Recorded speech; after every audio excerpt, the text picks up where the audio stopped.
Hello learners, आज हम देखने जा रहे हैं गाला का सैंपल पेपर 5। जो बच्चे 10th मैथमेटिक्स के अंदर बेसिक लिया हुआ है उनके लिए पेपर बड़े ही शानदार रहने वाले हैं। आगे के ऑलरेडी 4 पेपर हो चुके हैं। अगर आपने वीडियो नहीं देखा तो देख लीजिए, आपको बड़े ही मदद मिलने वाली है। यहाँ पे देखा जाए तो सेक्शन ए के अंदर सभी जानते हैं पहले 24 क्वेश्चन 1 मार्क्स वाले ऑब्जेक्टिव टाइप के होते हैं, जिसमें स्टार्टिंग के कुछ आपको एमसीक्यू टाइप के दिखेंगे। देखते हैं पहला क्वेश्चन क्या कहता है। If the pair of equation 2x plus 7y equal to 13 and 5x plus ky equal to 32 has unique solution। भाई तीसरे चैप्टर में टेबल हमने देखा था, जिस पर से काफी बार हमने क्वेश्चन देखे गए हैं, काफी पेपर्स में आपको देखने को मिलेंगे।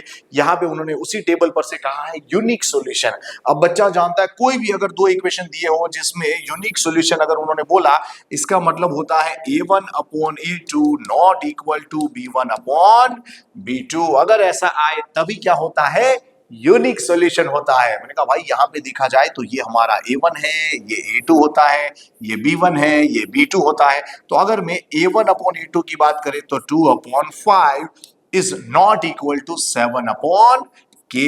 मैंने कहा देखो यहाँ पे मुझे है ना, यहाँ पे उन्होंने क्या कहा है, देन ब्लैंक होल्ड्स गुड्स। तो ये सब ऑप्शन दिए गए। मैंने कहा देखो क्रॉस मल्टीप्लाई करो, आपको पता चल जाएगा। के इज नॉट इक्वल टू 5 7 35, नीचे आने वाला है यहाँ से 2। तो 35 डिवाइड बाई 2 करोगे तो आपको मिलने वाला है 17.5। इसका मतलब के इज नॉट इक्वल टू 17.5। उधर देखा जाए तो सी इज आर करेक्ट आंसर। अगले सवाल की बात करें तो यहां पे दिया हुआ है 5/2 is one of the roots of the equation this, then what is value of K. मैंने कहा भाई ये रूट है, मतलब ये x की वैल्यू है। x की वैल्यू किसकी, इस इक्वेशन की। तो किसे सेटिस्फाई करेगी, इसी इक्वेशन को करेगी ना, किसी और को थोड़ी करेगी।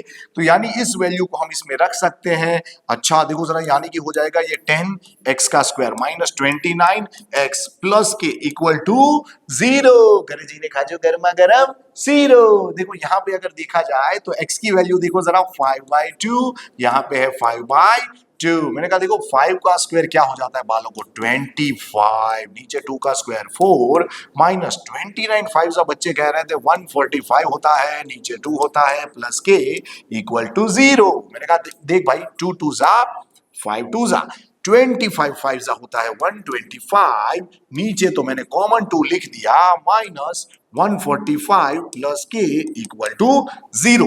अब मैंने कहा यार 125 माइनस 145 करेगा तो ये होना चाहिए -20, नीचे था 2 प्लस के इक्वल टू 0।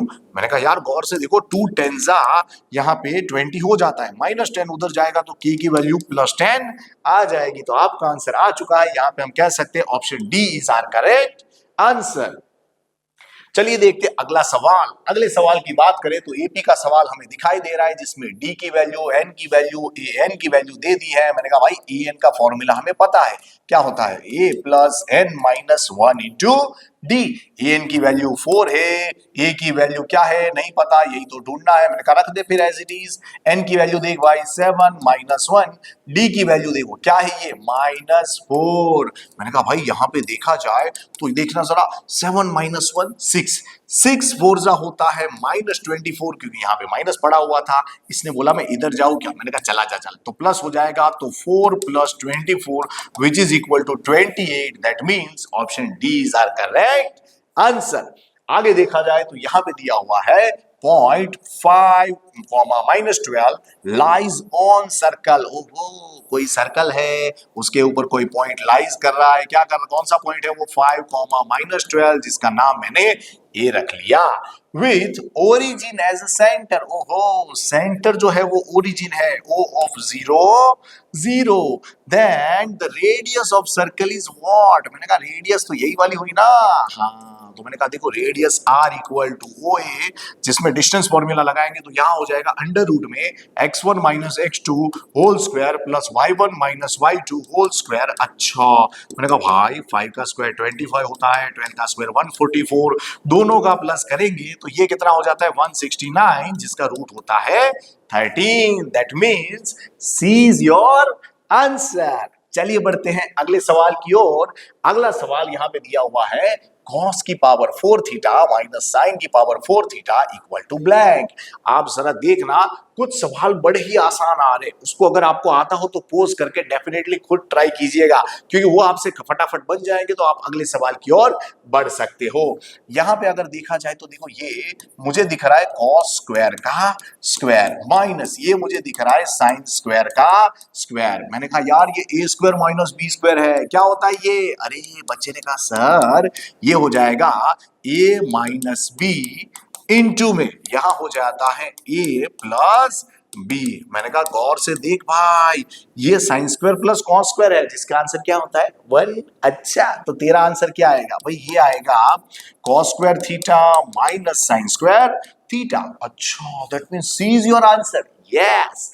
आगे देखा जाए तो अगला सवाल देखिए, मुझे यहाँ पे z x बार मीडियन ये सब देख के लग रहा है स्टैटिस्टिक्स आ चुका है और मुझे लग रहा है एम्पिरिकल रिलेशनशिप जरूर होगा, क्योंकि ज्यादातर सवालों में ये देखा गया है। देखो जरा यहां पे दिया है z plus X bar equal to 98। मैंने कहा z plus X bar equal to 98 which is equation 1। Then given z minus X bar equal to 12, z minus X bar equal to 12 which is equation 2। मैंने इतना देखते ही आगे सवाल बाद में पढ़ेंगे, पहले जरा यहाँ पे इक्वेशन 1 प्लस 2 करते हैं, दोनों को ऐड करते ही देखो x minus x cancel, z plus z हो जाता है 2z। इन दोनों को ऐड करने पर बच्चा लोग क्या हो जाएगा 110, ये डिवाइड में जाएगा तो हो जाएगा 55। इसका मतलब z की वैल्यू 55। मैंने कहा चल यहां रख के देख भाई, यहां अगर रख दूंगा तो ये क्या हो जाएगा, ये 55 plus X bar equal to 98। ये उधर जाके माइनस होगा तो X bar equal to 98 minus 55। मैंने कहा गौर से देखना 8 माइनस 5 हो जाता है 3, 9 माइनस 5 हो जाता है 4। दैट मीन्स आपको एक्स बार भी मिल चुका है। अब आगे देखिए, आगे उन्होंने कहा है then m equal to what. मैंने कहा देख भाई z दिया है, x बार दिया है, और अगर m की बातें वो कर रहे हैं तो हमें एम्पिरिकल रिलेशनशिप याद आ जाता है जो होता है z equal to 3m minus 2x bar. अब z की वैल्यू देखो क्या थी 55। अच्छा देखो m की वैल्यू तो मुझे ढूंढनी थी, अब 2x बार कहा है मतलब इसका डबल करोगे तो ये हो जाता है 86। मैंने कहा भाई तू इधर जा और प्लस हो जा, तो 3m इक्वल टू हो जाएगा 86 प्लस 55। देखो दोनों को अगर ऐड करोगे तो ये 6 प्लस 5 होता है 11, 1 कैरी। अच्छा ये 9 प्लस 5 होता है 14। मैंने कहा देखो 3 को अगर आपने डिवाइड में भेजा तो यहाँ पे क्या हो जाएगा, यहाँ पे हो जाएगा 141 डिवाइड बाय 3। अब मैंने कहा देखो 3 4 जा 12, 21 आया था तो मैंने कहा 3 7 जा 21, तो मुझे m की वैल्यू क्या मिल गई 47। That means option C is our correct answer. तो चलिए देखते हैं अगला सवाल। अगले सवाल की अगर बात करें तो यहां दिया हुआ है if HCF of this and this equal to 3k minus 2। Okay मैंने कहा देखो 65 और 117 दिया है। मैंने कहा यार 13 5 जा होता है 65, 117 होता है 13 9 जा, कॉमन फैक्टर हमें ये दिख रहा है तो हमें HCF मिल गया 13। उन्होंने दिया था HCF of this two number is 3k minus 2। मैंने कहा भाई 2 इधर आएगा तो माइनस का प्लस हो जाएगा तो 15 हो जाएगा इक्वल टू 3k। अगर 3 डिवाइड में जाएगा तो 3 5 जा, इसका मतलब k की वैल्यू मुझे क्या मिली 5। यहां पे उन्होंने कहा है then k equal to what. मैंने कहा भाई उसकी वैल्यू तो हमें 5 मिल चुकी है।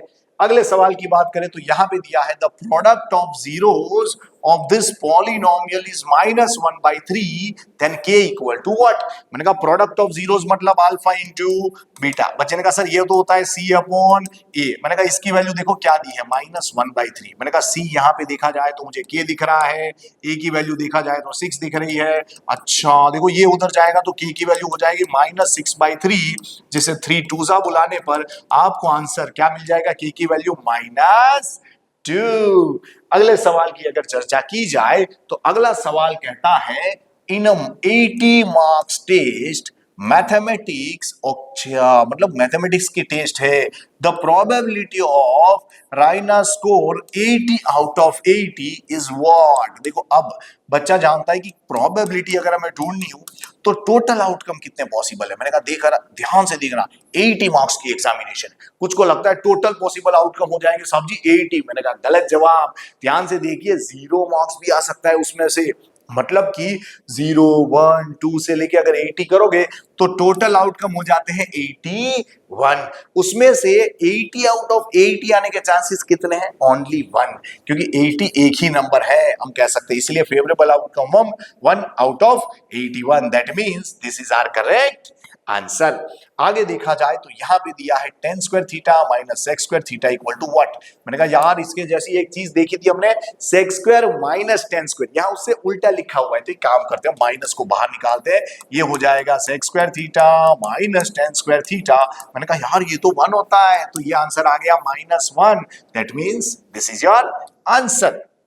अगले सवाल की अगर बात करें तो ये दिया हुआ है point P lies in the exterior of circle. अच्छा, कोई सर्कल है जिसमें कोई पॉइंट पी है जो बाहर है। मैंने कहा ठीक है, विद सेंटर ओ। देखो the tangent P A and P B drawn from point P, मतलब यहां पे हमने टेंजेंट बनाई है जिसका नाम है P A and P B. Okay, यहां पे क्या दिया है? Are inclined each other at 58 degree, मतलब दोनों के बीच का एंगल कितना है? 58। Okay, then angle POA is what? देखो POA, अच्छा मतलब ये वाला एंगल उन्होंने मांगा है। मैंने कहा यार इसको अगर जोड़ देंगे तो और अच्छा रहता, लेकिन कोई बात नहीं। अब देखिए जरा, ये 58 है, ये क्या होता है? 90। मैंने कहा 58 का आधा यहाँ पे होता है, क्योंकि ये दोनों एंगल कैसे होते हैं? इक्वल। 58 का आधा होगा ये 29। हमसे ये एंगल मांगा है जिसका मैं नाम दे देता हूं x, तो बच्चा जानता है सर जी x प्लस 29 प्लस ये 90 मिला के क्या होगा? 180 बाई एंगल सम प्रॉपर्टी। देखो ये उधर जाएगा माइनस हो जाएगा, तो x प्लस 29 इक्वल टू 90। मैंने कहा यार इसको इधर भेजो जरा, क्या हो जाएगा? ये उधर जाके माइनस होगा, तो 90 माइनस 29 अगर आप करोगे आपको आंसर मिलने वाला है 61। That means this is your answer. अगले सवाल की बात करें तो देखो स्टैटिस्टिक्स दिखाई दे रहा है बच्चे को, है ना? क्या दिया है यहाँ पे? एक्स बार मांगा है। मैंने कहा एक्स बार का फॉर्मूला क्या होता है? Sigma F I x I upon sigma F I. देखो सिग्मा एफ आई एक्स आई तो उन्होंने दे दिया है, भगवान के दिया है भाई आप लोगों पे। देखो सिग्मा एफ आई ये क्या है भाई? ये यहाँ पे दिया हुआ है 100। अच्छा, 100 से डिवाइड करेंगे तो क्या होगा? 2.45। दैट मींस ये हमारा आंसर आ गया। चलिए देखते अगला सवाल। अगले सवाल की बात करें तो state whether the following statement are true और फॉल्स। अरे भाई ट्रू फॉल्स है, थोड़ा ध्यान से। यहां पे दिया है LCM of 35 and 42 is this. मैंने कहा नो भाई, आप इन प्रोडक्ट अगर दोगे अगर तो इससे थोड़ी एलसीएम मिलेगा। एलसीएम का मतलब तो होता है लीस्ट कॉमन मल्टीपल, यानी कि हम इसके फैक्टर ढूंढते थे, फिर उसमें से कॉमन फैक्टर लिखते थे एक बार और बाकी बचे सारे फैक्टर साथ में मल्टीप्लाई करते थे। इससे यही आंसर आए ऐसा जरूरी नहीं है। अच्छा आगे देखते हैं जरा, लेकिन आप चाहो तो क्रॉस वेरीफाई कर सकते हो। देखो यहाँ प्रोडक्ट से नहीं आ रहा था क्योंकि ये दोनों प्राइम नंबर नहीं है, कंपोजिट नंबर है। अगर ये दोनों प्राइम नंबर हो गए तो यहाँ पे प्रोडक्ट करने पर आपको एलसीएम मिल जाता, समझ गए? तो उस मामले में ध्यान रखना, आप क्रॉस वेरीफाई कर सकते हो। जैसे 35 दिया है तो आप लिख सकते हो ये 7 5 जा, और ये 42 दिया है तो हम लिख सकते हैं इसको 7 6 जा 42, और 6 मतलब 3 2 जा। तो एलसीएम एक्चुअली क्या होता है? यहाँ पे एलसीएम होता है ये कॉमन फैक्टर 7, फिर यहाँ पे 5 3 एंड 2, ये भी हमें लिखना पड़ता। अच्छा, अगर आप इनका मल्टीप्लाई करोगे तो 7 5 जा 35 एंड 3 2 जा 6, जो इसके बराबर नहीं लग रहा, इसीलिए ये स्टेटमेंट कैसा है? फॉल्स है। चलो आगे बढ़ते हैं। यहां पे दिया है for the quadratic polynomial this the sum of zeros is greater than the product of zeros. अच्छा, ये कह रहे हैं सम ऑफ जीरोस मतलब alpha plus beta is greater than product of zeros मतलब अल्फा इंटू बीटा। देखते सही है कि नहीं?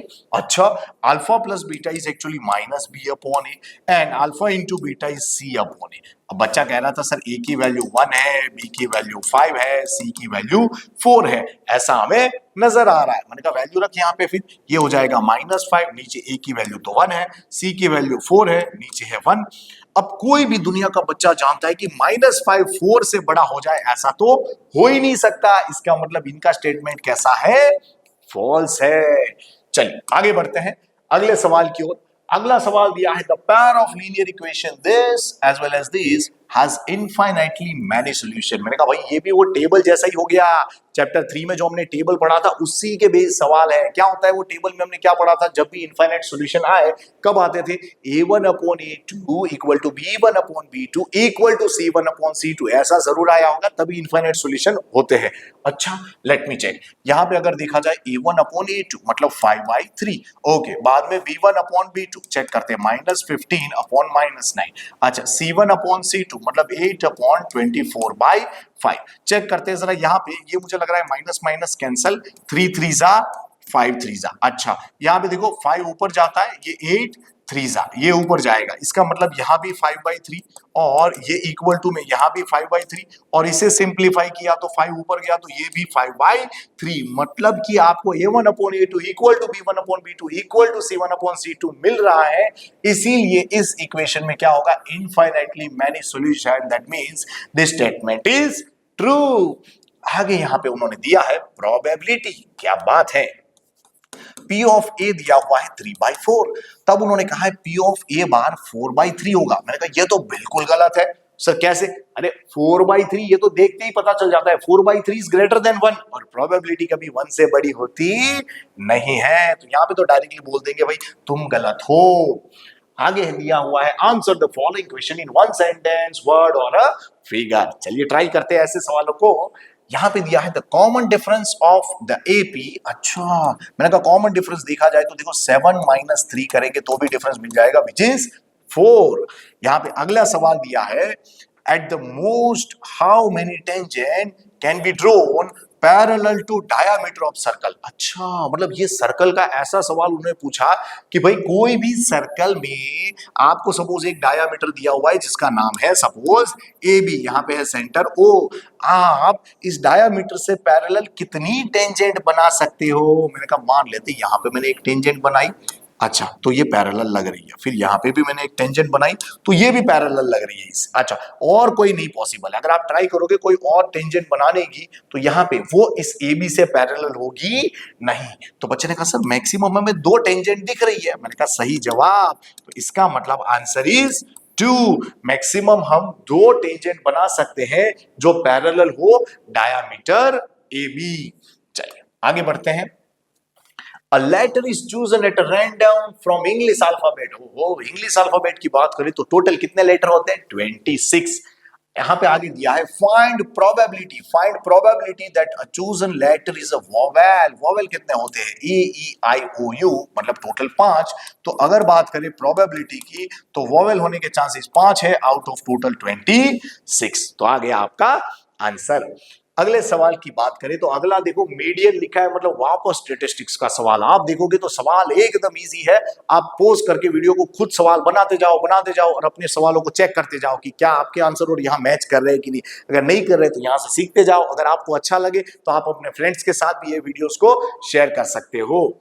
यहाँ पे दिया हुआ है if the median of the observation is 20 then find X. मैंने कहा भाई मीडियन की बात करें, मीडियन मतलब मिडिल डेटा। देखो मिडिल डेटा कैसे मिलता है, आप यहाँ पे खड़े हो, सामने कोई आपका दोस्त खड़ा है, आपने एक स्टेप आगे बढ़ा, उसने भी एक स्टेप आगे बढ़ा, आपने एक स्टेप आगे बढ़ा, उसने भी एक स्टेप आगे बढ़ा, तो आपको मिलना पड़ेगा यहाँ बीच में। अच्छा सर बीच में कैसे मिलेंगे, मैंने कहा इन दोनों की आप एवरेज ले लोगे। अच्छा तो हम लिख सकते हैं 17 + x डिवाइड बाई 2, दोनों का प्लस करके डिवाइड बाई 2 करें तो हमें क्या मिल जाती है एवरेज। और ये जो मीडियन मिल रहा है वो क्या मिल रहा है हमें 20। मैंने कहा भाई तू इधर जा जरा, तो यहाँ आपको x + 17 इक्वल टू मिलने वाला है 40। भाई तू भी उधर जा, माइनस हो जाएगा, क्या हो जाएगा आंसर 23। मींस आपका आंसर आ चुका है।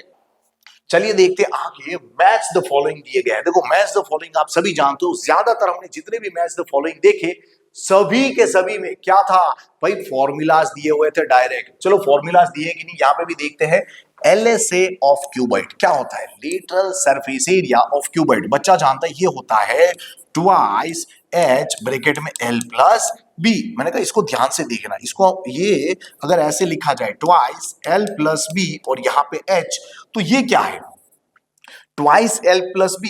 अगर ये देखा जाए तो ये जो रेक्टेंगुलर फ्लोर होता है ना उसका मुझे पेरीमीटर लग रहा है। क्या लग रहा है पेरीमीटर, अच्छा इनटू H मतलब हाइट।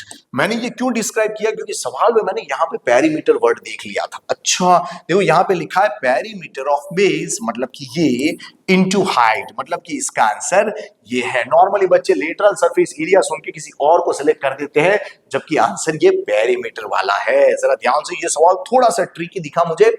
आगे देखना, वॉल्यूम ऑफ कोन क्या होता है? Volume of cone 1/3 pi R square H. मैंने कहा पाई आर स्क्वायर देखा जाए तो ये बेस एरिया होता है, तो यहां पे देखिए 1/3 है ना, एरिया ऑफ बेस मतलब base area into height, that means इसका आंसर सी है।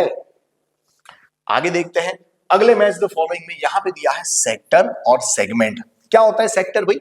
आपको पता है ना, सेक्टर मतलब कि हम कह सकते हैं आर्क और दो रेडियस के बीच का रीजन, और सेगमेंट मतलब आर्क और कोड के बीच का रीजन। ये तो 9th में भी हमने देखा हुआ था। यहां पे उन्होंने कहा है portion of circular region enclosed by an arc and two radii, definitely तो यही तो सेक्टर होता है। Any part of the circumference, no no no no, ये तो भाई आर्क बन जाता है। Okay, portion of circular region bounded by arc and कोड, यस यही होता है सेगमेंट। आगे बढ़ते हैं, अगले देखा जाए तो अगला यहाँ पे सेक्शन बी चालू हो चुका है, मतलब 2 मार्क्स वाले सवाल आपके सामने आ चुके हैं, जिसमें यहाँ पे दिया हुआ है find the zeros of this polynomial and verify the relationship between zeros and coefficient. मतलब चैप्टर 2 का सवाल है, जो बेसिक क्वेश्चन है। ऑलरेडी अगर एनसीईआरटी किसी ने की हो तो इसे फूक मार के मतलब आराम से बच्चा कर सकता है। देखो जीरोस के लिए क्या करते हैं, हम लिखते हैं फॉर जीरोस, ये जो x² - 3 दिया है वो क्या होना चाहिए? 0। मैंने कहा देखो इसको हम क्या लिख सकते हैं, इसको हम लिख सकते हैं √3 का स्क्वायर, क्योंकि √3 का स्क्वायर क्या होता है? 3 होता है। सर ये a² - b² दिख रहा है, मैंने कहा इसका मतलब a - b into a plus b equal to 0। Sir product is 0, I know, either first one is 0 और सेकंड वन इज 0। अरे मैंने कहा मेरे हीरो, ये उधर जाएगा तो x की वैल्यू √3, ये उधर जाएगा तो x की वैल्यू -√3, और बच्चा बच्चा जानता है दोनों को x बुलाना सही नहीं है। एक को x तो एक को y बुलाते तो फिर भी ठीक था, दोनों को x, ओहो दो x अच्छा नहीं लग रहा है। काम करते इसका नाम बदल देते थे। अच्छा इसका नाम बदल देते, सपोज हम कह सकते हैं let zeros are alpha and beta, तो मैं इसको पहले वाले को अल्फा बुला लेता हूं, दूसरे वाले को बीटा। देखो अब हमने नाम बदल दिया है ना। अच्छा देखो ये जीरोस तो आपको मिल गए। उन्होंने कहा था verify the relationship between zeros and coefficient, मतलब कि हमें कोएफिशिएंट भी ढूंढने पड़ेंगे। मैंने कहा देखो यहाँ पे ये जो x² - 3 दिया है ना, उसे आप अगर कंपेयर कर दो, compare with standard form ax² + bx + c से, तो आपको a की वैल्यू यहाँ पे 1 मिलेगी, लेकिन x वाली टर्म तो गायब है मुन्ना। इसका मतलब b की वैल्यू क्या होगी? 0 एंड c की वैल्यू -3। अच्छा ए बी एन सी तो मिल चुका है, तो आपका काम हो गया। अब आप रिलेशनशिप पे आ सकते हो कि भाई सर जी हमें पता है रिलेशनशिप क्या थी, alpha plus beta equal to -b/a and alpha into beta equal to c/a। अगर देखा जाए तो यहाँ पे देखिएगा जरा, इनको वेरीफाई करने का मतलब है कि LHS इक्वल टू RHS हम ला दें। कैसे लाएंगे भाई? सिंपल सी बात है, देखो यहाँ पे LHS में लिख रहा हूं, जिसका मतलब अल्फा प्लस बीटा था। अल्फा प्लस बीटा मतलब ये दोनों का प्लस, तो हर कोई जानता है ये √3 है और बीटा -√3 है, दोनों का प्लस करेंगे तो 0 आ जाएगा, विच इज माई इक्वेशन 1। अगर RHS देखा जाए तो ये दिख रहा है -b/a, जहां पे b की वैल्यू खुद ही 0 थी, 0/anything 0, तो मैं लिख सकता हूं from 1 and 2 LHS equal to RHS। देखो ये आ गया आपका एक रिलेशनशिप का वेरिफिकेशन। अब इसकी बारी है भाई, यहाँ पे अगर LHS देखा जाए तो अल्फा इंटू बीटा, मैंने कहा अल्फा तो √3 था, अच्छा बीटा तो -√3 था, मैंने कहा माइनस एज इट इज रहेगा भाई, लेकिन √3 इंटू √3 3। अच्छा इसको इक्वेशन बुला लेते हैं 3। अच्छा देखो RHS देखो जरा, RHS देखा जाए तो c/a, देखो c की वैल्यू क्या है -3 और अपॉन a मतलब 1, तो ये हो जाएगा -3/1 विच इज इक्वेशन 4। बच्चे ने कहा सर ये भी -3 ये भी -3, तो आंसर आ गया। मैंने कहा बिल्कुल, तो from 3 and 4 LHS equal to RHS, तो ये आंसर आपका वेरीफाई हो गया। चलिए देखते अगला सवाल।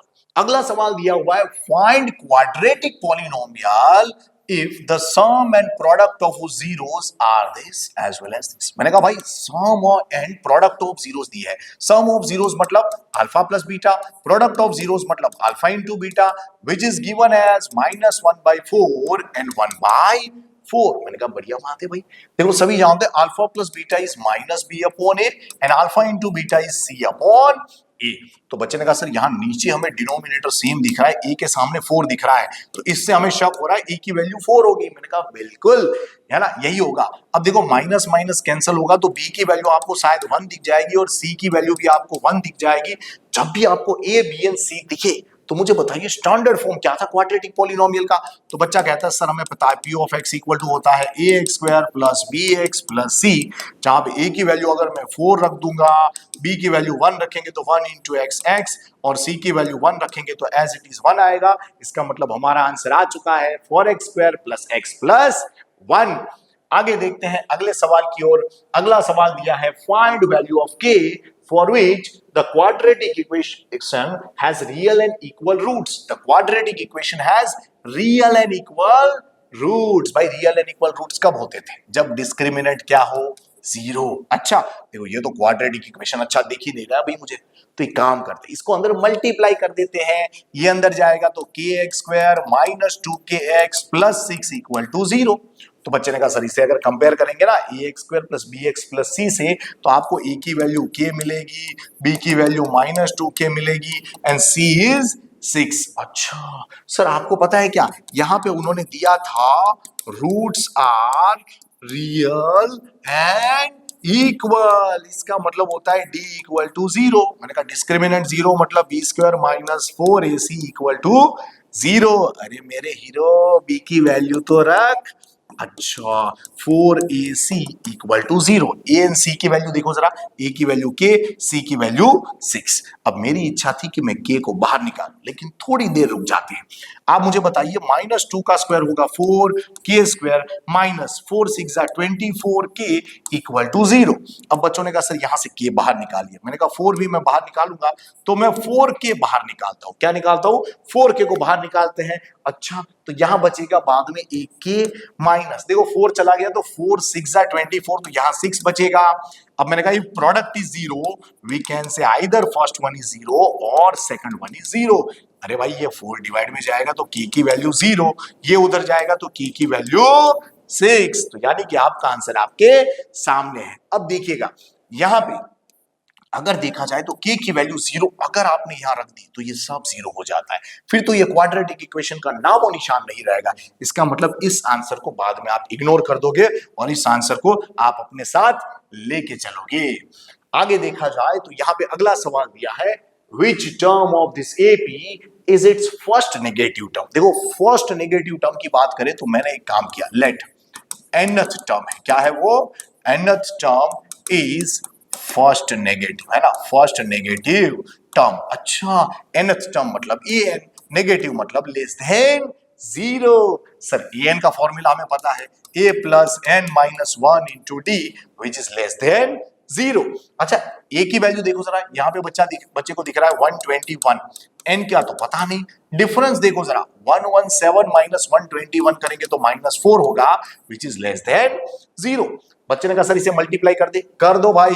121 minus 4n minus minus plus 4 less than 0। देखो -4n उधर जाएगा तो +4n हो जाएगा और इन दोनों को ऐड करोगे तो ये होता है 125। अब इस तरफ साइन थी जहां पे 4n है, मतलब यहाँ पे ऐसी साइन आएगी। देखो 4 डिवाइड में जाएगा तो n ग्रेटर देन 125/4। अगर आप इसे डिवाइड करोगे तो ये हो जाएगा 4 3 जा 12, फिर 4 1 जा, फिर पॉइंट और बाद में 100 था तो यहाँ पे 425 जा। सर n की वैल्यू 31 से बड़ी, इसका मतलब कौन सी होती है? 32। अच्छा तो ये आ गया हमारा आंसर। अब कुछ सोचेंगे सर 31 से बड़ी तो बहुत सारी वैल्यू होती है, 32 33 बहुत सारी। मैंने कहा देख भाई यहाँ पे उन्होंने कहा था फर्स्ट नेगेटिव टर्म, क्या कहा था? फर्स्ट नेगेटिव टर्म, इसीलिए सिर्फ 32 को लेंगे, 33 उन सबको इग्नोर कर देंगे। चलिए देखते हैं अगला सवाल। अगले सवाल की अगर चर्चा करें तो यहां पे दिया हुआ है find the sum of first 15 multiple of 8। भाई नंबर ऑफ अगर टर्म्स की बात करें तो उन्होंने 15 कहा है, मल्टीपल ऑफ 8 की बात करें तो सभी बच्चे जानते हैं ये होता है 8, 16, 24 फलाना डिकना। अच्छा सर यहाँ पे ए की वैल्यू तो 8 दिख रही है, मैंने कहा डी की वैल्यू भी 8 है। अब सम ऑफ एन टर्म की अगर बात करें तो यहाँ पे देखो जरा डीएनए दिया है, सभी जानते हैं डीएनए वाला फॉर्मूला क्या होता है, n/2 2a plus n minus 1 into D. ये आपका फेवरेट फॉर्मूला आ गया। देखो यहाँ पे n की वैल्यू 15 है, 2a मतलब इसका डबल क्या होता है 16। अच्छा n माइनस 1 यार 15 माइनस 1 हम जानते हैं क्या होता है 14। d की वैल्यू क्या थी, d की वैल्यू 8 थी। अब जरा मल्टीप्लाई करते हैं, देखो यहाँ पे 2 अगर जाएगा इन दोनों के डिवाइड में तो इसे इजी बना देगा। देखो 2 8 जा, इसके डिवाइड में भी जाएगा तो 2 7 जा। अच्छा इससे देखो ये क्या हो जाएगा 8 7 जा 56। अगर इनको आप ऐड करोगे तो यहाँ पे ये क्या हो जाएगा, ये हो जाएगा 64। मैंने कहा 64 इंटू 15 करने जाओगे तो क्या हो जाएगा, देखो 64 पहले तो 10 सा करेगा बच्चा विच इज 640, फिर 5 सा करेगा विच इज 320। अगर टोटल करोगे तो आपको मिलेगा 960, मतलब आपका आंसर होता है 960। चलिए देखते अगले सवाल की ओर। अगला सवाल दिया हुआ है find the point on x axis. अरे भाई कोऑर्डिनेट ज्योमेट्री का सवाल है जो कहता है पॉइंट ऑन एक्स एक्सिस। मैंने कहा मुन्ने on x axis y coordinate क्या होगा 0। क्यों, अरे एक्स एक्सिस में तू जाएगा तो एक्स मिलेगा वाई नहीं मिलेगा। इसका मतलब पॉइंट P आज क्या हो जाएगा x, 0 कहां पे ऑन एक्स एक्सिस। अच्छा एक्स एक्सिस के अंदर ऐसा पॉइंट होगा जिसका डिस्टेंस 13 यूनिट है फ्रॉम दिस पॉइंट। मैंने कहा ठीक है भाई उस पॉइंट का नाम ले लेते हैं a ऑफ 11, 12 और दोनों की दूरी PA इक्वल टू कितना है 13। मैंने कहा कोई इशू नहीं है, देखो PA क्या होगा अंडर रूट इक्वल टू 13। यहाँ पे फॉर्मूला लगेगा x माइनस 11 का होल स्क्वायर प्लस 12 माइनस 0 का होल स्क्वायर। अब मैंने कहा स्क्वायर कर देते हैं भाई, दोनों तरफ स्क्वायर करेंगे तो क्या हो जाएगा, स्क्वायरिंग ऑन बोथ साइड करेंगे तो रूट चला जाएगा, यहाँ पे a minus b whole square खुलेगा विच इज एक्चुअली ये हो जाता है x square minus 22x plus यहाँ पे हो जाएगा 121 प्लस में यहाँ पे 12 का स्क्वायर 144 इक्वल टू यहाँ होता है 169। अब मैंने कहा यार इसको इधर ले लेते हैं, इसको इधर लेते ही यहां पे आंसर आएगा। देखो ये इधर आती माइनस होगा तो 144 माइनस 169 इज एक्चुअली माइनस 25। अब अगर 121 में से अगर आपने यहाँ 25 माइनस किया तो यहाँ पे आप देखोगे कि 121 माइनस 25 अगर आप करोगे तो आपको मिलेगा 96। क्या मिलेगा 96 विच इज इक्वल टू 0। तो यहाँ पे हमें क्या करना पड़ेगा 96 के ऐसे फैक्टर निकालने पड़ेंगे जिससे माइनस 22 आ जाए, यानी 96 के यहाँ पे हम फैक्टर निकालने निकलेंगे जिससे माइनस 22 आ जाए। तो मैंने पहले भी बताया था और वापस बता दे रहा हूं, देखो नीचे पॉजिटिव और ऊपर नेगेटिव हो इसका मतलब है कि आपको दोनों ही फैक्टर नेगेटिव लेने चाहिए। कहां पे, जब नीचे पॉजिटिव और ऊपर नेगेटिव हो तो इसके जो भी आप फैक्टर निकालोगे, शायद आप अगर फैक्टर निकालोगे तो 16 6 96 होता है, तो यानी कि यहाँ पे दोनों को माइनस लेने पर देखिए जरा minus 16 and minus 6, yes minus 22 आ रहा है। तो इसका मतलब है कि यहाँ पे हम लिख सकते हैं एक्स स्क्वायर माइनस 22 को क्या लिखेंगे, एक्स स्क्वायर माइनस 22 को लिखेंगे माइनस 16 एंड माइनस 6 मतलब माइनस 16x माइनस 6x और बाद में क्या था प्लस 96 इक्वल टू 0। बचने का सर यहां से और यहां से कुछ कॉमन ले सकते हैं। मैंने कहा यहां से देखो x बाहर निकलेगा तो अंदर बचेगा x माइनस 16।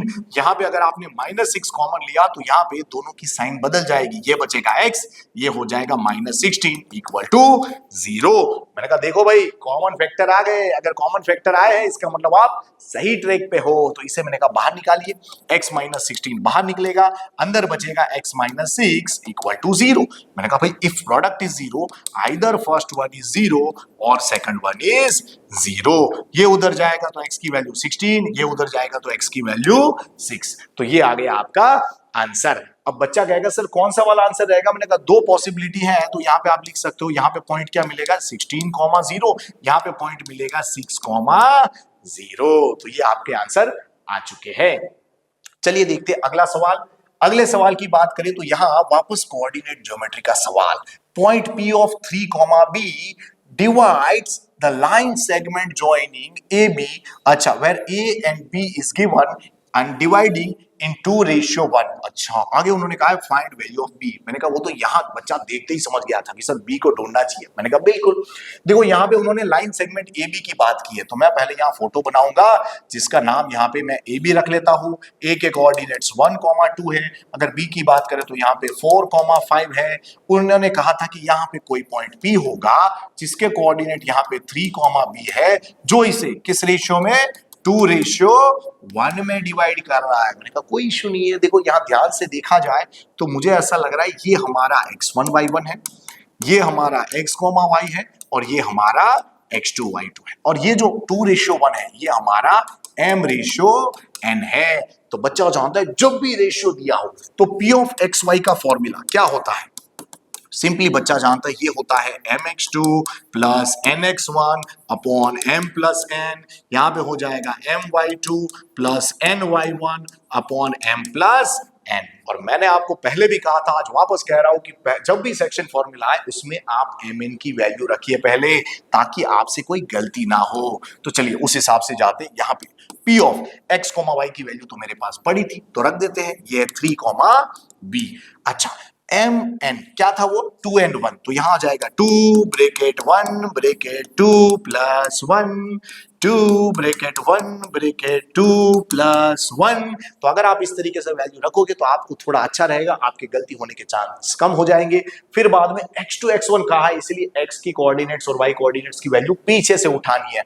मतलब कि ये x2 x1 मतलब 4 and 1, तो यहां रख दीजिए 4 and 1। y2 y1 इसका मतलब 5 and 2, तो यहां रख दीजिए 5 and 2।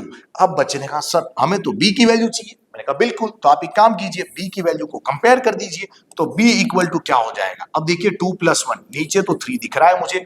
अब मैंने कहा 2 5 सा क्या होता है 10, और यहाँ पे है 1 2 सा 2, ये 12 नहीं है, 1 2 सा 2 है। तो 10 प्लस 2 अगर आप करोगे तो आपको 12 मिलेगा, 12 डिवाइड बाई 3 करोगे तो आपको 4 मिलेगा, मतलब आपकी b की वैल्यू आ चुकी है। चलिए देखते हैं अगला सवाल। अगले सवाल की बात करें तो भाई ट्रिगोनोमेट्री का सवाल दिखाई दे रहा है बच्चे को। देखो tan p cot r दिया हुआ है इन अ गिवन फिगर, ये सब ढूंढिए। मैंने कहा देखो जब भी आपसे ये ट्रिगोनोमेट्री ऐसे मांगा हो ना जिसमें ये एंगल p और r ऐसे अलग अलग एंगल दिए हो, तो 2 बार ट्रायंगल ड्रॉ कीजिए। सर क्यों?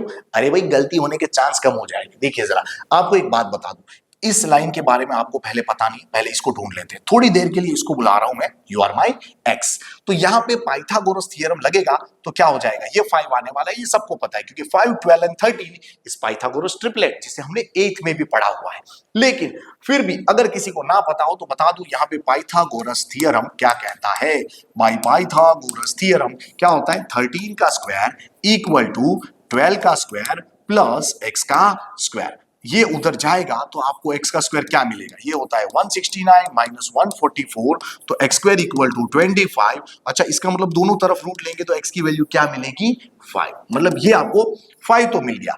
अब जरा देखिएगा, अगर मैं इस एंगल R की चर्चा करूं तो यहाँ इस एंगल R के लिए, क्योंकि यहाँ पे R की बात भी की है, तो इसके लिए ये सामने वाली साइड है मतलब ये B हो जाएगा, और ये बाजू वाली साइड है मतलब B हो जाएगा, मतलब ये बेस है।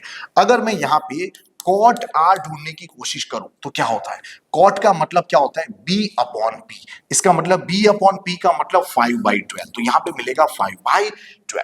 अब जैसा ने आपको पहले भी कहा था, मतलब मैंने आपको पहले भी कहा था कि इसकी 2 डायग्राम बनाएंगे, है ना। तो यहाँ पे वापस एक डायग्राम बनाते हैं जरा वापस। अच्छा तो यहाँ पे ये P है, ये R है, यहाँ पे एंगल Q है, अच्छा ये 13 है, ये 12 है, अच्छा यहाँ क्या था 5।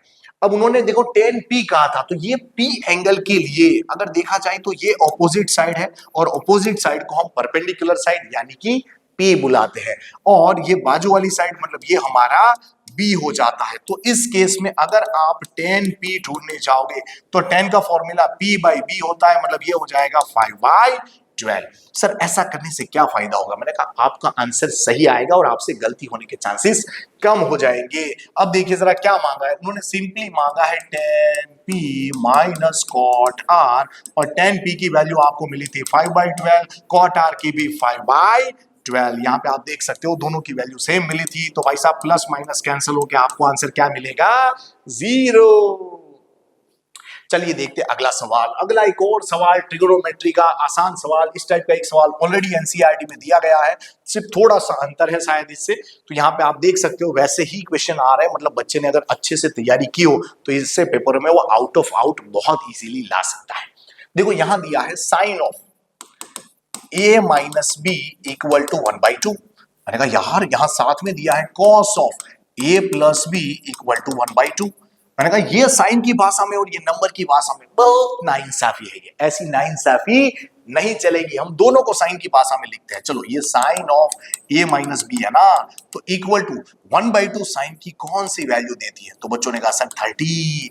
तो मैंने कहा भाई इसे इक्वेशन 1 बुला लो। क्यों?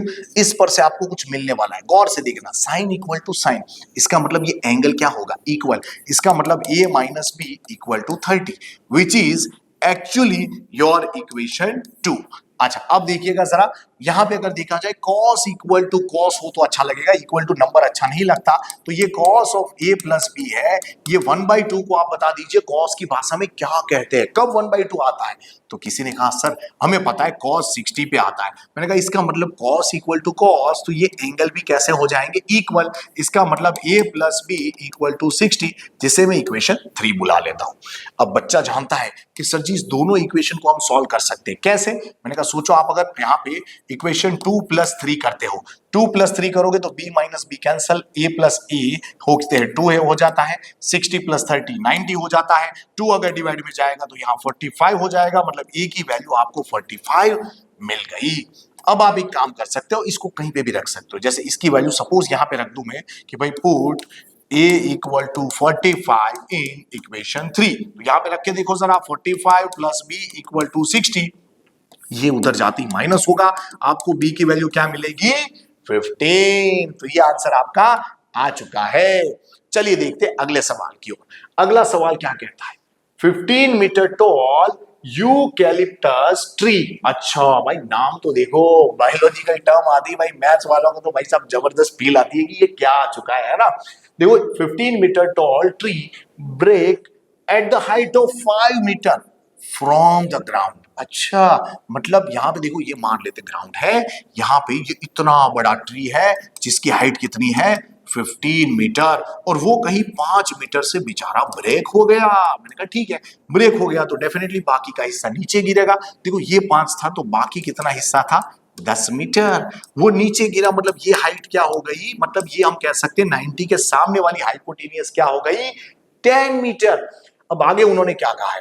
The broken part remain attached to the main trunk and also the top touches the ground. हाँ भाई top touches the ground. Find the angle made by broken part of the tree with the ground. मतलब ये जो broken part है उसका ground के साथ angle क्या होगा? मैंने कहा मान लेते हैं थीटा है। तो बच्चा जानता है इस एंगल के लिए ये क्या है? परपेंडिकुलर साइड, और ये 90 के सामने वाली हाइपोटेनियस साइड। अगर मैं p बाई h करता हूं तो दुनिया उसे साइन बुलाती है। तो sine theta equal to 5/10। Sir 5 2 होता है, मैंने कहा इसका मतलब 1/2। देखो साइन थीटा इक्वल टू 1/2, थोड़ी देर पहले ही देखा था, साइन इक्वल टू साइन होना चाहिए, 1/2 अच्छा नहीं लगता। इसको साइन की भाषा में क्या बुलाते हैं? बच्चों ने कहा सर 30 बुलाते हैं। मैंने कहा इसका मतलब यहाँ थीटा इक्वल टू क्या आ गया? 30 डिग्री। तो ये है हमारा आंसर।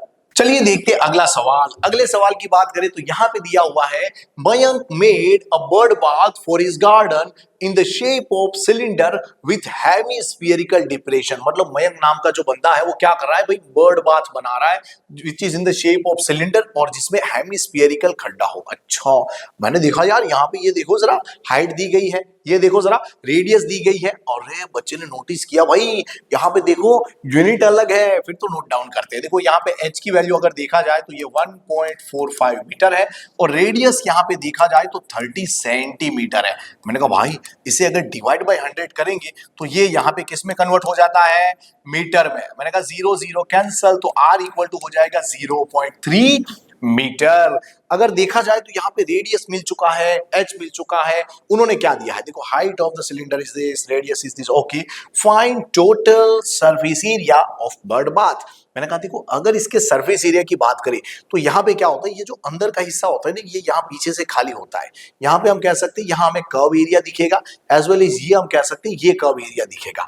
अच्छा, तो अगर मैं total surface area of this bird bath की बात करूं तो यहाँ पे मुझे कर्व सरफेस एरिया दिख रहा है, किसका दिख रहा है, वो सिलेंडर का, प्लस यहां पे हम कह सकते हैं कर्व सरफेस एरिया, है ना, curve surface area of hemisphere दिख रहा है। बच्चे ने कहा सर कर्व सरफेस एरिया का फॉर्मूला तो एक्चुअली 2 पाई आर एच होता है। मैंने कहा curve surface area of hemisphere होता है 2 पाई आर स्क्वायर। अगर आप देखोगे तो आपको पता चलेगा 2 पाई आर कॉमन ले सकते हैं, अंदर बचेगा एच प्लस आर। मैंने कहा वैल्यू रख के देख भाई, यहाँ 2 एज इट इज, पाई की वैल्यू 22/7 और रेडियस देखो जरा, रेडियस हमारे पास थी 0.3, क्या थी 0.3। अब एच की वैल्यू देखो जरा, ये थी हमारे पास 1.45 plus radius, radius is actually 0.3। मैंने कहा चलो ऐड करते हैं, यहाँ पे क्या है 2 इंटू 22 अपॉन है 7 इंटू 0.3। अगर मैं इसको ऐड करूंगा तो 4 प्लस 3 हो जाता है 7, इसलिए ये आएगा 1.75।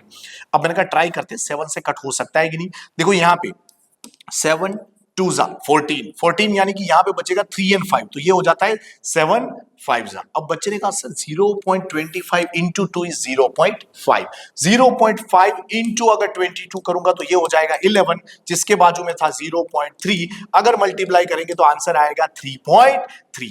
यूनिट था यहाँ पे मीटर, इसका मतलब इसका यूनिट आएगा metre square, because this is area.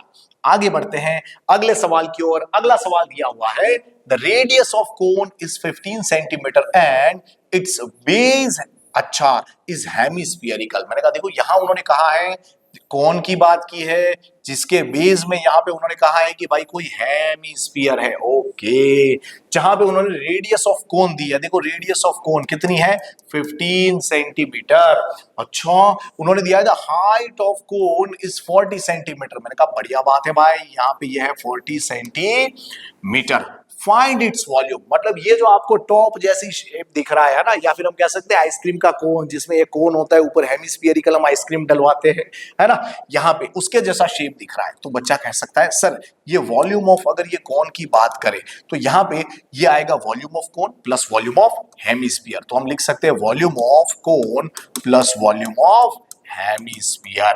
देखो यहाँ पे अगर आप कोन की जगह चाहो तो ये आप ऑब्जेक्ट भी लिख सकते हो, ताकि आपको पता चले कि ये एक्चुअली सिर्फ इतना कोन नहीं लिया, पूरा लिया है। देखो वॉल्यूम ऑफ कोन का फॉर्मूला क्या होता है, 1/3 पाई आर स्क्वायर एच, और वॉल्यूम ऑफ हेमिस्फीयर का होता है 2/3 पाई आर क्यूब। मैंने कहा मुझे ऐसा लग रहा है ये नीचे का 3 कॉमन निकल सकता है, एज वेल एज मुझे लग रहा है पाई आर स्क्वायर कॉमन निकल सकता है। तो अंदर बचेगा h प्लस यहां बचेगा 2, आर क्यूब में से आर स्क्वायर गया तो एक आर बेचारा अंदर रह गया। मैंने कहा ठीक है यार, वैल्यू रखने की कोशिश करते हैं। देखो पाई की वैल्यू 22/7 रख रहे हैं फिलहाल तो यहाँ पे, और यहाँ पे नीचे 3 था, ठीक है भाई। आर का स्क्वायर, देखो आर का स्क्वायर, आर क्या था, आर यहाँ पे 15 था, जिसका स्क्वायर होता है 225। एच की वैल्यू बताओ, एच की वैल्यू भाई हमें दिख रही है 40 प्लस 2r, 2r मतलब इसका डबल क्या होता है 30। बच्चों ने कहा सर 40 प्लस 30 70। मैंने कहा 70 मतलब 7 10 अगर 3 से इसको कट करेंगे तो ये हो जाएगा 75 जा। अच्छा सर आपको पता है क्या 75 इंटू 22, मैंने कहा 75 इंटू पहले आप 20 करोगे तो क्या हो जाएगा, पहले आप अगर 75 2 करोगे तो आपको पता चल जाएगा ये 150 होता है, मतलब 20 में क्या हो जाएगा पीछे 0 आएगा, वापस 2 करोगे तो ये 150, अगर इनको ऐड करोगे तो ये हो जाएगा 1650। मैंने कहा देखो आप अगर 1650 लिखते हो तो साथ में 10 से मल्टीप्लाई कर देना, ताकि एक और 0 आ जाए और आपका आंसर आ जाए इन सेंटीमीटर क्यूब, क्योंकि ये क्या दिया हुआ है वॉल्यूम। अगर आपको ऐसा लगे कि इसको आपको लीटर में कन्वर्ट करना है तो डिवाइड बाई क्या कर देना 1000। चलिए आगे बढ़ते हैं। अगला सवाल दिया हुआ है for the given frequency distribution in usual notation L, H, F1, F0, F2, ये सब देख के मुझे मोड की याद आ रही है। उन्होंने कहा फाइंड मोड ऑफ डेटा। क्या बात है भाई, मोड का फॉर्मूला सिंपल होता है Z equal to L plus F1 minus F0 upon 2F1 minus F0 minus F2 into H. तो जिनको भी फॉर्मूला नहीं पता ध्यान से देख लेना और याद भी रख लेना। अच्छा, एल की वैल्यू देखो 40 है। अब देखो F1 minus F0, F1 minus F0, मुझे बताओ जरा 7 माइनस 3 क्या होता है? बच्चे ने कहा 4 होता है। मैंने कहा बढ़िया है। अब देखो 2F1, भाई इसका डबल क्या होता है? 14 होता है। माइनस F0 मतलब 3 minus F2 which is 6 into में H की वैल्यू देखो 15 पड़ी है मेरे पास। भाई यहाँ पे है 40 प्लस 4, नीचे देखा जाए तो यहाँ पे देखो जरा नीचे क्या है, 14 माइनस 3 करोगे तो 11 मिलेगा। 11 में से अगर 6 गया तो 5 मिलेगा। मैंने कहा भाई 5 3 और बच्चे ने कहा 4 3 12 होता है साहब जी। तो मैंने कहा अगर आपने प्लस 12 किया तो आपको आंसर मिलेगा 52। तो आपका आंसर आ चुका है। चलिए देखते हैं अगला सवाल अगले सेक्शन का, यानी 3 मार्क्स वाले सवाल आपके सामने हैं। सभी को पता है यहाँ पे पेयर ऑफ लीनियर इक्वेशन का ही सवाल मिलता है। देखो यहाँ पे स्टार्टिंग में ही पेयर ऑफ लीनियर इक्वेशन का सवाल दिया गया है, जिसमें उन्होंने कहा है solve the pair of linear equation by elimination method. ओहो, मतलब इस बार वो एलिमिनेशन की प्रैक्टिस करवाना चाहते हैं। मैंने कहा ठीक है। अब एलिमिनेशन में सबको पता है क्या करना होता है। देखो पहले ये इक्वेशन लिख देता हूं, x plus y equal to 5, यहां दिया है 2x minus 3y equal to 4। ये है इक्वेशन 1, ये है इक्वेशन 2। आपको बता दूं एलिमिनेशन में हमें किसी भी तरीके से एक वेरिएबल को पहले एलिमिनेट करना होता है। एलिमिनेट कैसे करेंगे? मैंने कहा सिंपल सी बात है, हमें माइनस करना पड़ेगा। उसके लिए क्या होगा, इनके कोएफिशिएंट सेम होने चाहिए, यानी या तो x के कोएफिशिएंट या तो y के कोएफिशिएंट मुझे क्या करने पड़ेंगे, सेम करने पड़ेंगे। तो सिंपल सी बात है, या तो इसे 3 से मल्टीप्लाई कर देते हैं या तो इस इक्वेशन को 2 से मल्टीप्लाई कर देते हैं। तो मैं सोच रहा हूं इस बार हम y को एलिमिनेट करते हैं। तो एक काम करते हैं, यहां इक्वेशन 1 को क्या करेंगे, मल्टीप्लाई बाय 3 और उसके बाद कंपेयर कर देंगे, कंपेयर विथ इक्वेशन 2। तो ये 3 से मल्टीप्लाई होते ही 3x हो गया, ये 3y हो गया और ये 15 हो गया। और इक्वेशन 2 की बात करें तो ये 2x है माइनस 3y है इक्वल टू 4 है। अगर यहां पे इन दोनों को ऐड किया जाए तो 3y minus 3y cancel, 3x plus 2x 5x और इन दोनों का एडिशन 19। मैंने कहा इसको बोला जरा तू नीचे जाना, तो x की वैल्यू हो जाएगी 19/5। देखो आपको x की एकदम प्रॉपर वैल्यू मिल चुकी है। देखो एलिमिनेशन सिर्फ एक बार इस्तेमाल करनी होती है, दूसरी बार आप ना करो तो चलता है। अब आप क्या कर सकते हो, सब्स्टिट्यूशन, मतलब इसको किसी भी एक इक्वेशन में अप्लाई कर दो वो चल जाता है, क्योंकि आपने एलिमिनेशन अप्लाई कर ली है। अच्छा, तो यहां पे इसको क्या करेंगे, पुट इन इक्वेशन 1। इक्वेशन 1 था x plus y equal to, यहां दिया था 5। x की वैल्यू देखो जरा 19/5 है प्लस y है इक्वल टू 5 है। ये उधर जाएगा तो y की वैल्यू हो जाएगी 5 माइनस 19/5। अगर एलसीएम लेंगे देखो ये 25 आएगा। 25 माइनस 19 सभी जानते हैं 6 होता है और नीचे क्या होता है, 5 दिया हुआ है। तो ये आ गया आपका आंसर। आगे देखते हैं जरा, यहां पे अगर देखा जाए तो अगला सवाल दिया गया है solve the pair of linear equation by substitution method. अच्छा, मतलब यहां पे दूसरा सवाल सब्स्टिट्यूशन का दिया है। कोई बात नहीं भाई, देखो जरा यहां पे इक्वेशन को अगर देखा जाए तो ये दिख रहा है हमें 2x minus y equal to 1 which is my equation 1। ये दिया है 5x plus 2y equal to 25 which is equation 2।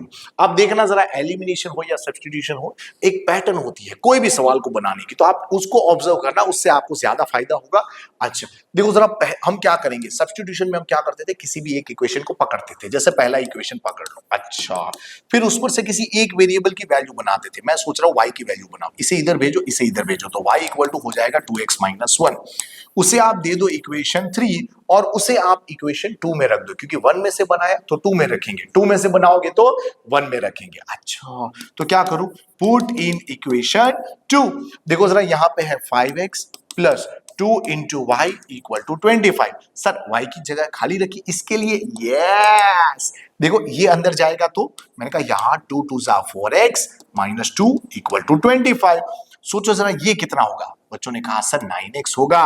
मैंने कहा ये उधर जाके क्या होगा, बच्चों ने कहा सर 27 होगा। मैंने कहा 9 डिवाइड में जाके इसको 3 बना देगा तो आपको x की वैल्यू मिलेगी 3, जो बहुत ही प्यारी है। इसे आप किसी भी इक्वेशन में रख सकते हो 1 2 3। क्यों भाई, ये वैल्यू एकदम प्रॉपर वैल्यू है, इसीलिए तो मैं काम कर रहा हूं, पुट इन इक्वेशन 3। अगर यहां रखेंगे तो क्या हो जाएगा, y इक्वल टू था 2x माइनस 1, तो यहां पे 2 इंटू एक्स की वैल्यू 3 माइनस 1, 2 3 जा 6 माइनस 1 क्या होता है 5। मतलब आपको x एंड y की वैल्यू मिल चुकी है। यहां पे अगर आगे बढ़ा जाए तो अगले सवाल की बात करें तो यहां दिया हुआ है find the sum of first 51 terms. ओहो, नंबर ऑफ टर्म देखो 51 दे दी of an AP whose second and third term are 14 and 18. Second term is A2 and third term is A3। अच्छा, वो क्या दी है 14 and 18। अब देखा जाए तो देखो ये A2 दिया है, मैंने कहा A2 का मतलब होता है A plus d which is equal to 14। मैंने कहा यार A3 का मतलब होता है A प्लस 2D जिसके इक्वल टू 18। अगर मैं यहाँ पे सब्सटीट्यूशन अप्लाई कर दूं तो काम हो जाएगा। देखो ये उड़ जाएगा, यहाँ माइनस डी होगा, ये -4 होगा क्योंकि 14 माइनस 18 इज -4, तो डी की वैल्यू 4। अगर इस d को यहां रख दूंगा कि भाई a plus d equal to 14 था, तो यहां पे अगर d की वैल्यू 4 रख दो, ये उधर जाके a की वैल्यू क्या देगा मुझे 10, क्योंकि ये उधर जाके माइनस होता है। 14 माइनस 4 इज 10। देखो a एंड d मिल गया, यहाँ पे n मिल चुका है, उन्होंने मांगा है सम। और भाई साहब सभी जानते हैं जब आपको d n a दिया हो, Sn का फॉर्मूला क्या होता है n/2 2a plus n minus 1 into D. जहां n की वैल्यू 51 है, नीचे 2 है, और यहाँ पे 2a का मतलब इसका डबल क्या हो जाएगा, मैंने कहा 2 इंटू 10 लिखते हैं, अभी 20 नहीं लिखेंगे, थोड़ी देर रुक जाते हैं। n माइनस 1, 51 माइनस 1 इज 50, और d की वैल्यू शायद हमें मिल चुकी थी विच इज 4। मैंने कहा गौर से देखो, ये 2 अगर इन दोनों के डिवाइड में जाएगा तो यहां कैंसिल होगा, इस इक्वल एस यहां पे 2 बना देगा। तो भाई साहब अगर आप देखोगे तो ये 10 है और ये 52 सा क्या हो जाता है 100 है। मैंने कहा मेरे भाई इसको अगर आप ऐड करोगे तो आपको मिलेगा 110। अरे भाई ये तो इजी हो गया मल्टीप्लिकेशन। मैंने कहा बिल्कुल, देखो आप पहले 51 100 सा करोगे क्या हो जाएगा 5100, बाद में आप 10 सा करोगे विच इज 510, इसको ऐड करोगे तो 5610, इसका मतलब आपको आंसर मिल चुका है 5610 विच इज योर आंसर। आगे देखते हैं अगले सवाल की ओर। यहां पे अगर देखा जाए तो दिया है A B and C are vertices of right angle triangle, जहां पे एंगल ए 90 डिग्री है, then find value of K. मतलब ये कोऑर्डिनेट ज्योमेट्री का सवाल है जिसमें हम क्या करेंगे, यहाँ पे राइट एंगल ट्राइंगल बनाने की कोशिश कर रहे हैं, है ना, जिसमें यहाँ पे एंगल ए 90 डिग्री है, सपोज यहाँ पे बी और यहाँ पे सी ले लेते हैं। देखो ए के कोऑर्डिनेट्स क्या दिए हैं 1,7, बी के कोऑर्डिनेट्स देखो 2,4 और सी के कोऑर्डिनेट्स देखो k,5। बच्चे ने कहा सर यहाँ पे हम पाइथागोरस लगा सकते हैं। मैंने कहा बिल्कुल लगा सकते हैं भाई, राइट एंगल ट्राइंगल दिया मतलब वो वही चाहते हैं, तो बढ़िया बात है। देखो जरा क्या कह सकते हैं, by Pythagoras theorem. Pythagoras theorem ये क्या कहता है, हाइपोटेनियस का स्क्वायर मतलब BC square equal to sum of square of other two sides, मतलब AC square plus AB square, AC square plus AB square. अच्छा देखो जरा यहाँ पे क्या होगा, यहाँ पे हमें पता है कि भाई देखो डिस्टेंस फॉर्मूला लगेगा, BC मतलब अंडर रूट लगाते थे, लेकिन स्क्वायर हुआ मतलब अंडर रूट गायब, तो ठीक है भाई यहाँ पे फॉर्मूला लगेगा x1 माइनस x2 का स्क्वायर मतलब k माइनस 2 का स्क्वायर, प्लस यहाँ पे y1 माइनस y2 मतलब 5 माइनस 4 इज 1 जिसका स्क्वायर होता है 1।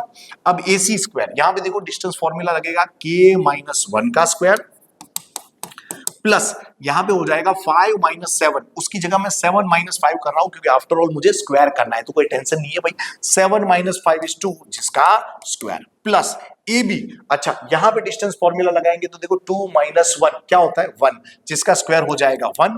यहां पे देखा जाए तो 7 माइनस 4 जिसका है ना 3 होता है जिसका स्क्वायर हो जाता है 9। अच्छा देखो ये 1 1 कैंसिल, क्योंकि ये 1 उस तरफ आता तो 1 माइनस 1 उड़ जाता। अब यहाँ k माइनस 2 का स्क्वायर अगर मैं ओपन करूंगा तो ये k square minus 4k plus 4, इसको ओपन करेंगे तो ये हो जाएगा k square minus 2k plus 1। मैंने यहाँ पे a minus b whole square खोला है, कुछ हैवी कुछ काम नहीं किया, टेंशन मत लेना। 2 का स्क्वायर 4 है भाई तो प्लस में 4 लिख देते हैं, और यहाँ पे देखते हैं 3 का स्क्वायर क्या होता है 9 होता है। मैंने देखा ये k स्क्वायर कैंसिल, ये उधर जाएगा तो प्लस हो जाएगा, तो माइनस 4k उधर जाके प्लस होता है, तो 4k minus 2k is 2k, ये 4 4 तो बेचारा चला गया।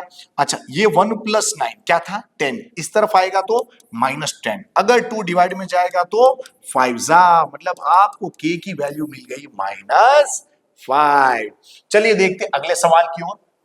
अगला सवाल क्या दिया है, find coordinates of point which divide line segment joining this and this into 4 equal parts। कितने 4 इक्वल पार्ट्स में, मतलब इस टाइप का सवाल भी एनसीईआरटी में बच्चों ने देखा है। तो यहाँ पे अगर देखा जाए तो देखो क्या दिया है, ए ऑफ, यहाँ दिया है -2, यहाँ पे दिया हुआ है मान लेते हैं बी ऑफ 2, 8। तो भाई इनको क्या करना है, इनको यहाँ पे इसको कितने हिस्से में डिवाइड करना है, 4 हिस्से में।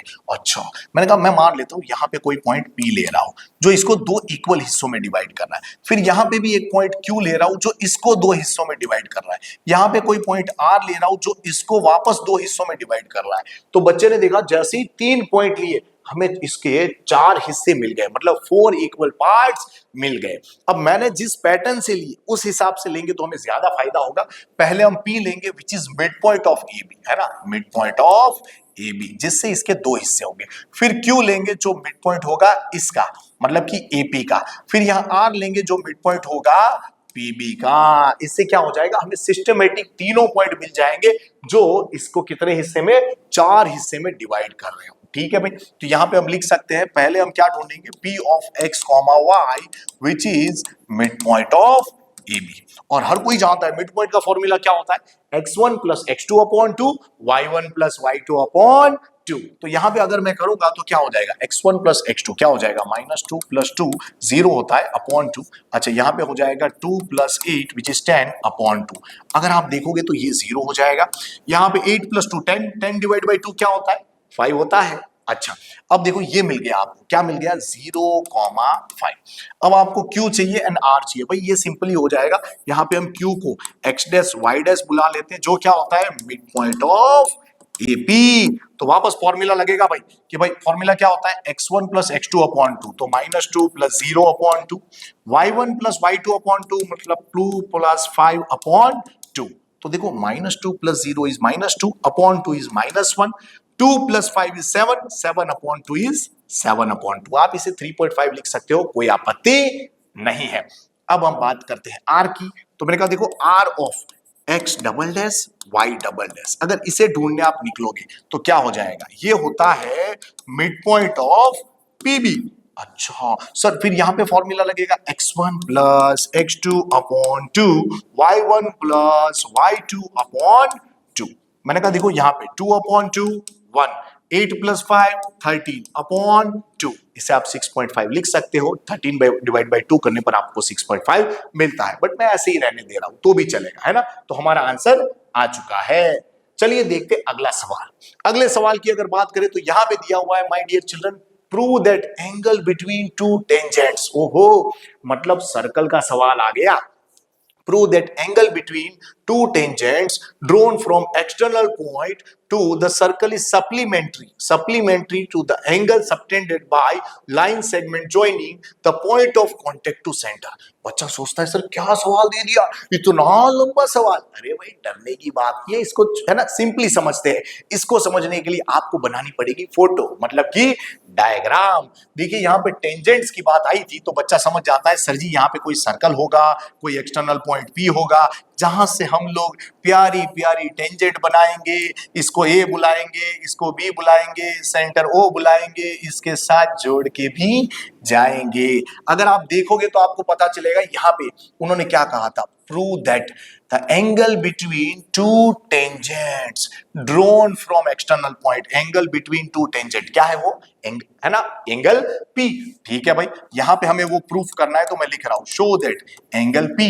साथ में क्या भाई, साथ में उन्होंने कहा था कि भाई from the external point to a circle is supplementary. अच्छा, ये किसी के साथ सप्लीमेंट्री हो रहा है, मतलब इसके साथ कोई और एंगल आएगा और आंसर क्या देगा, 180 degree to the angle subtended by line segment joining point of contact to centre. Sir उन्होंने वर्ड यूज किया point of contact to centre. मैंने कहा गौर से देख भाई, पॉइंट ऑफ कॉन्टेक्ट यहां है और सेंटर के साथ जोड़ने वाली लाइन मतलब रेडियस है, मतलब ये वाला एंगल। अरे इसका मतलब एंगल O यस, मतलब हमें प्रूफ करना है angle P plus angle O equal to 180। मैंने कहा बड़ा ही आसान सवाल है ना, आप एकदम इजीली बना सकते हो। आप देखो जरा कैसे इसको बना सकते हैं।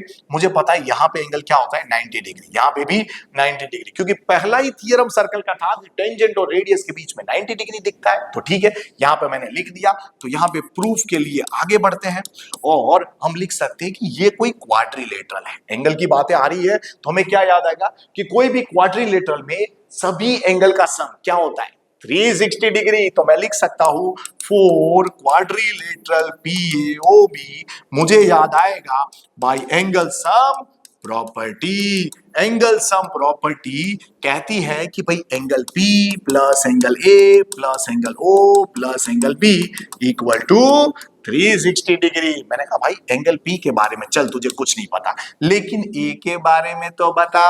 अरे ये होगा 90। चल O के बारे में कुछ नहीं पता, लेकिन B के बारे में तो बता, ये भी होगा 90। मैंने कहा 90 प्लस 90 180। अच्छा 180 को उधर भेज, 360 माइनस 180 इज 180, मतलब आपको आंसर मिलेगा angle P plus angle O equal to 180। तो आप इस तरीके से ऐसे सवालों को प्रूफ कर सकते हो। चलिए देखते अगला सवाल। अगले सवाल की बात करें तो देखो यहां दिया है point A lies in the exterior of a circle with centre P। अच्छा point A lies in the exterior of circle, मतलब डायग्राम कुछ ऐसा होगा, है ना। हम कह सकते हैं यहाँ पे कोई सर्कल है, मान लेते हैं यहाँ पे कोई पॉइंट A है जो एक्सटीरियर है, यहाँ पे सेंटर का नाम उन्होंने दिया है P। मैंने कहा कोई आपत्ति नहीं है भाई, एंड रेडियस इज 7 सेंटीमीटर। ये याद रखेंगे, ये काम की चीज है। A tangent through A touches the circle eight B।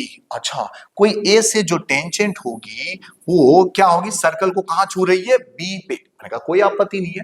जहां पे AB कितना है 24। मैंने कहा भाई इसे जोड़ूंगा ना तो यहाँ 90 डिग्री बनेगा, और ये रेडियस थी, रेडियस उन्होंने हमने लिखी थी, क्या लिखी थी भाई 7 सेंटीमीटर, ये भी सेंटीमीटर। ओके, उन्होंने कहा था फाइंड PA। क्या कहा उन्होंने, फाइंड PA। मैंने कहा ये तो बड़ा आसान हो गया भाई।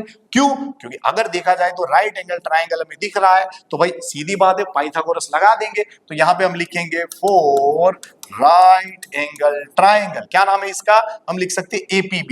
APB क्या आएगा, by Pythagoras theorem. By Pythagoras theorem क्या होता है, PA का square equal to AB square plus PB square, है ना, equal to AB square plus PB square. अच्छा सर आपको पता है ये AB 24 था, मैंने कहा लिख जरा। आपको पता है ये PB 7 था, तो मैंने कहा लिख जरा। अच्छा है ना, मतलब इसका स्क्वायर करोगे तो 576, इसका स्क्वायर होता है 49। अगर आप इसे प्लस करोगे तो आपको मिलेगा 625। दोनों तरफ रूट करोगे तो आपको मिलेगा PA इक्वल टू 25। और वैसे तो बच्चे जानते थे कि 7, 24 एंड 25 इज पाइथागोरस ट्रिपलेट, लेकिन हमें डिटेल सॉल्यूशन दिखाना पड़ता है। चलिए आगे बढ़ते हैं अगले सवाल की ओर। यहां पे दिया हुआ है student noted the number of car वगैरह वगैरह। मैंने कहा ये सब छोड़िए, यहाँ पे क्या कहा है, उन्होंने कहा है find the mode of data. मैंने कहा बढ़िया बात है, मोड का फॉर्मूला सभी जानते हैं, Z है ना इक्वल टू क्या होता है L plus F1 minus F0 upon में 2F1 minus F0 minus F2 into H। तो उसके लिए F1 ढूंढना पड़ेगा हाईएस्ट फ्रीक्वेंसी, बताओ कौन सी है, मुझे तो ये लग रही है। अच्छा उसके ऊपर वाली F0 होती है, नीचे वाली भाई F2 होती है। अरे काम हो गया, ये F1 मतलब हमारा मॉडल क्लास। ओहो मॉडल क्लास मिल गया, तो यहाँ पे ये L मिल जाएगा, और H की वैल्यू कितनी है 10। ओहो ये भी मिल गया, बढ़िया बात है। तो आप ढूंढ सकते हो Z equal to L plus F1 minus F0 upon 2F1 minus F0 minus F2 into H। अच्छा क्या करना है, वैल्यू रखते हैं जरा। यहां पे अगर मैं वैल्यू रख दूं तो देखो जरा L की वैल्यू क्या है 40। ओके F1 अरे ये तो 20 है, माइनस F0 ये है 12। ओहो H की वैल्यू बोलो 10, यहां पे हमें दिख रही है। अब बताओ क्या बाकी है 2F1, भाई 20 का डबल 40 माइनस F0 12, भाई जरा F2 बताओ, F2 रीड करना भाई, कुछ तो फट्टू रीड कर देते। अरे इतना हार्ड नहीं है सवाल, ये है 11। तो ये देखो जरा 40 प्लस, अगर आप इसे माइनस करोगे तो ये 8 आएगा, यहाँ पे 10 है, नीचे देखो जरा, यहाँ पे अगर आप इसे देखोगे तो ये 40 है, 40 में से पहले 12 को निकालो, क्या बचेगा 28। 28 में से अगर आपने 11 निकाला, 28 में से 11 निकाला तो आपको मिलेगा 17। अब देखो ये है 40 प्लस 8 10 80, नीचे है 17। यहां भी देखिए हमें करना पड़ेगा 80 डिवाइड बाई 17। अच्छा तो देखो जरा, हमें पता है कि 17 है ना, 4 68, तो यहाँ पे क्या होगा, यहाँ पे बचेगा 1 और 2। मैंने कहा पॉइंट रखेंगे तो यहाँ पे भी पॉइंट आ जाएगा, यहाँ का 0 बेचारा नीचे जाएगा। तो सभी जानते हैं 17 7 119, तो यहाँ 1 बचेगा। मैंने कहा ये काफी है भाई, तो हम लिख सकते हैं 40 प्लस 4.7, इसका मतलब 44.7। तो इस तरीके से हम ऐसे सवालों से डील कर सकते हैं। चलिए देखते हैं अगला सवाल। अगला सवाल दिया हुआ है, a cartoon consist of 100 shirt. Okay 100 shirt है भाई। अच्छा, out of that 88 are good and 8 have minor defect as well as 4 have major defect. देखो यहाँ पे टोटल शर्ट दी है, कितने दिए हैं 100, जिसमें से 88 अच्छे वाले हैं, 8 में थोड़ी सी डिफेक्ट है और 4 तो ऐसे बहुत मेजर डिफेक्ट वाले, समझ लो उस पे है ना, बहुत ज्यादा फटे हुए हैं या कुछ डिफेक्ट है। यहाँ पे Jimmy a trader will only accept the shirt which are good. Okay देखो जिमी नाम का बंदा है, वो क्या कर रहा है, जो अच्छे हो ना वही कपड़े ले रहा है, बढ़िया बात है। But the Sujata another trader will only reject the shirt which have major defect. मतलब कि भाई ये जो सुजाता हमें दिख रहा है, वो अगर बहुत ही बड़ी प्रॉब्लम है, मतलब मेजर डिफेक्ट है, वही शर्ट को वो है ना रिजेक्ट करेगा, बाकी सारे ले लेगा। अच्छी बात है। One shirt is drone at a random from the cartoon, what is probability that it acceptable bye Jimmy. अच्छा मैंने कहा देखो, अगर जिमी की बात करें तो जिमी सिर्फ अच्छे शर्ट लेता था, हमें पता है जिमी के सिर्फ अच्छे शर्ट लेता था, मतलब पॉसिबिलिटी है कि है ना ये 88 जो शर्ट है आउट ऑफ 100 वही वो लेगा, है ना। देखो अगर आगे देखा जाए तो भाई आगे क्या कहा है, it is acceptable bye Sujata. अब मुझे पता है सुजाता सिर्फ इस 4 शर्ट की मना करता है, बाकी 100 में से जो भी 96 शर्ट है उसको वो मना नहीं करता। तो यहाँ पे आंसर आएगा 0.88, यहाँ पे आंसर आएगा 0.96। तो इस तरीके से ऐसे सवालों से हम डील कर सकते हैं। चलिए देखते हैं अगला सवाल, सेक्शन डी का दिया हुआ है। देखो यहाँ पे 4 मार्क्स के क्वेश्चन दिए गए हैं, जिसमें पहला सवाल कहता है a vertical pole of length 6 meter cast a shadow of 4 meter। अच्छा मतलब कोई वर्टिकल पोल है, ठीक है भाई, ये वर्टिकल पोल है, ग्राउंड पे खड़ा है ना। यहाँ पे ये कितना है भाई, वर्टिकल पोल जिसकी लेंथ 6 मीटर है, जिसका शेडो देखो यहाँ पे मान लेते सन है तो यहाँ से रेज आएगी, तो यहाँ पे इतना शेडो सपोज आ रहा है जो कितना है 4 मीटर, ठीक है। यहां पे आगे दिया है एंड द सेम टाइम, अच्छा at the same time tower cast a shadow of 28 metre. अच्छा कोई टावर है, यहां पे मान लेते कोई ऐसे बड़ा सा टावर है जो कास्ट कर रहा है शेडो कितना 28 मीटर। सेम टाइम पे find the height of tower. अच्छा सेम टाइम पे इतना अगर शेडो बना रहा है तो मैंने कहा यहाँ पे देखो उन्होंने हाइट ऑफ टावर मांगी है। सेम टाइम का मतलब होता है कि यहाँ पे जो एंगल बनेगा वो कैसा बनेगा, सेम। सर कैसे पता चलता है, मैंने कहा सिंपल सी बात है, आप खड़े हो उसी टाइम पे आपके बाजू में कोई खड़ा है, उसका सन के साथ एंगल कैसा होगा, सेम होगा। अच्छा तो यानी ये एंगल x है तो ये एंगल y है, दोनों इक्वल होंगे। बच्चों ने देखा यहाँ पे एंगल 90 है, मैंने कहा सही है, क्योंकि यहाँ पे दोनों ही ये खड़े होते हैं, चाहे वो टावर हो या जो भी हो। यहाँ पे अगर देखा जाए तो मैं दोनों ट्राइंगल को ऐसे बुला सकता हूँ कि भाई angle x equal to angle y है, एज वेल एज यहाँ पे अगर इसका नाम दे दे z एंड w, तो यहाँ लिख सकते हैं angle z equal to angle w है, ये एक एंगल, ये एक एंगल।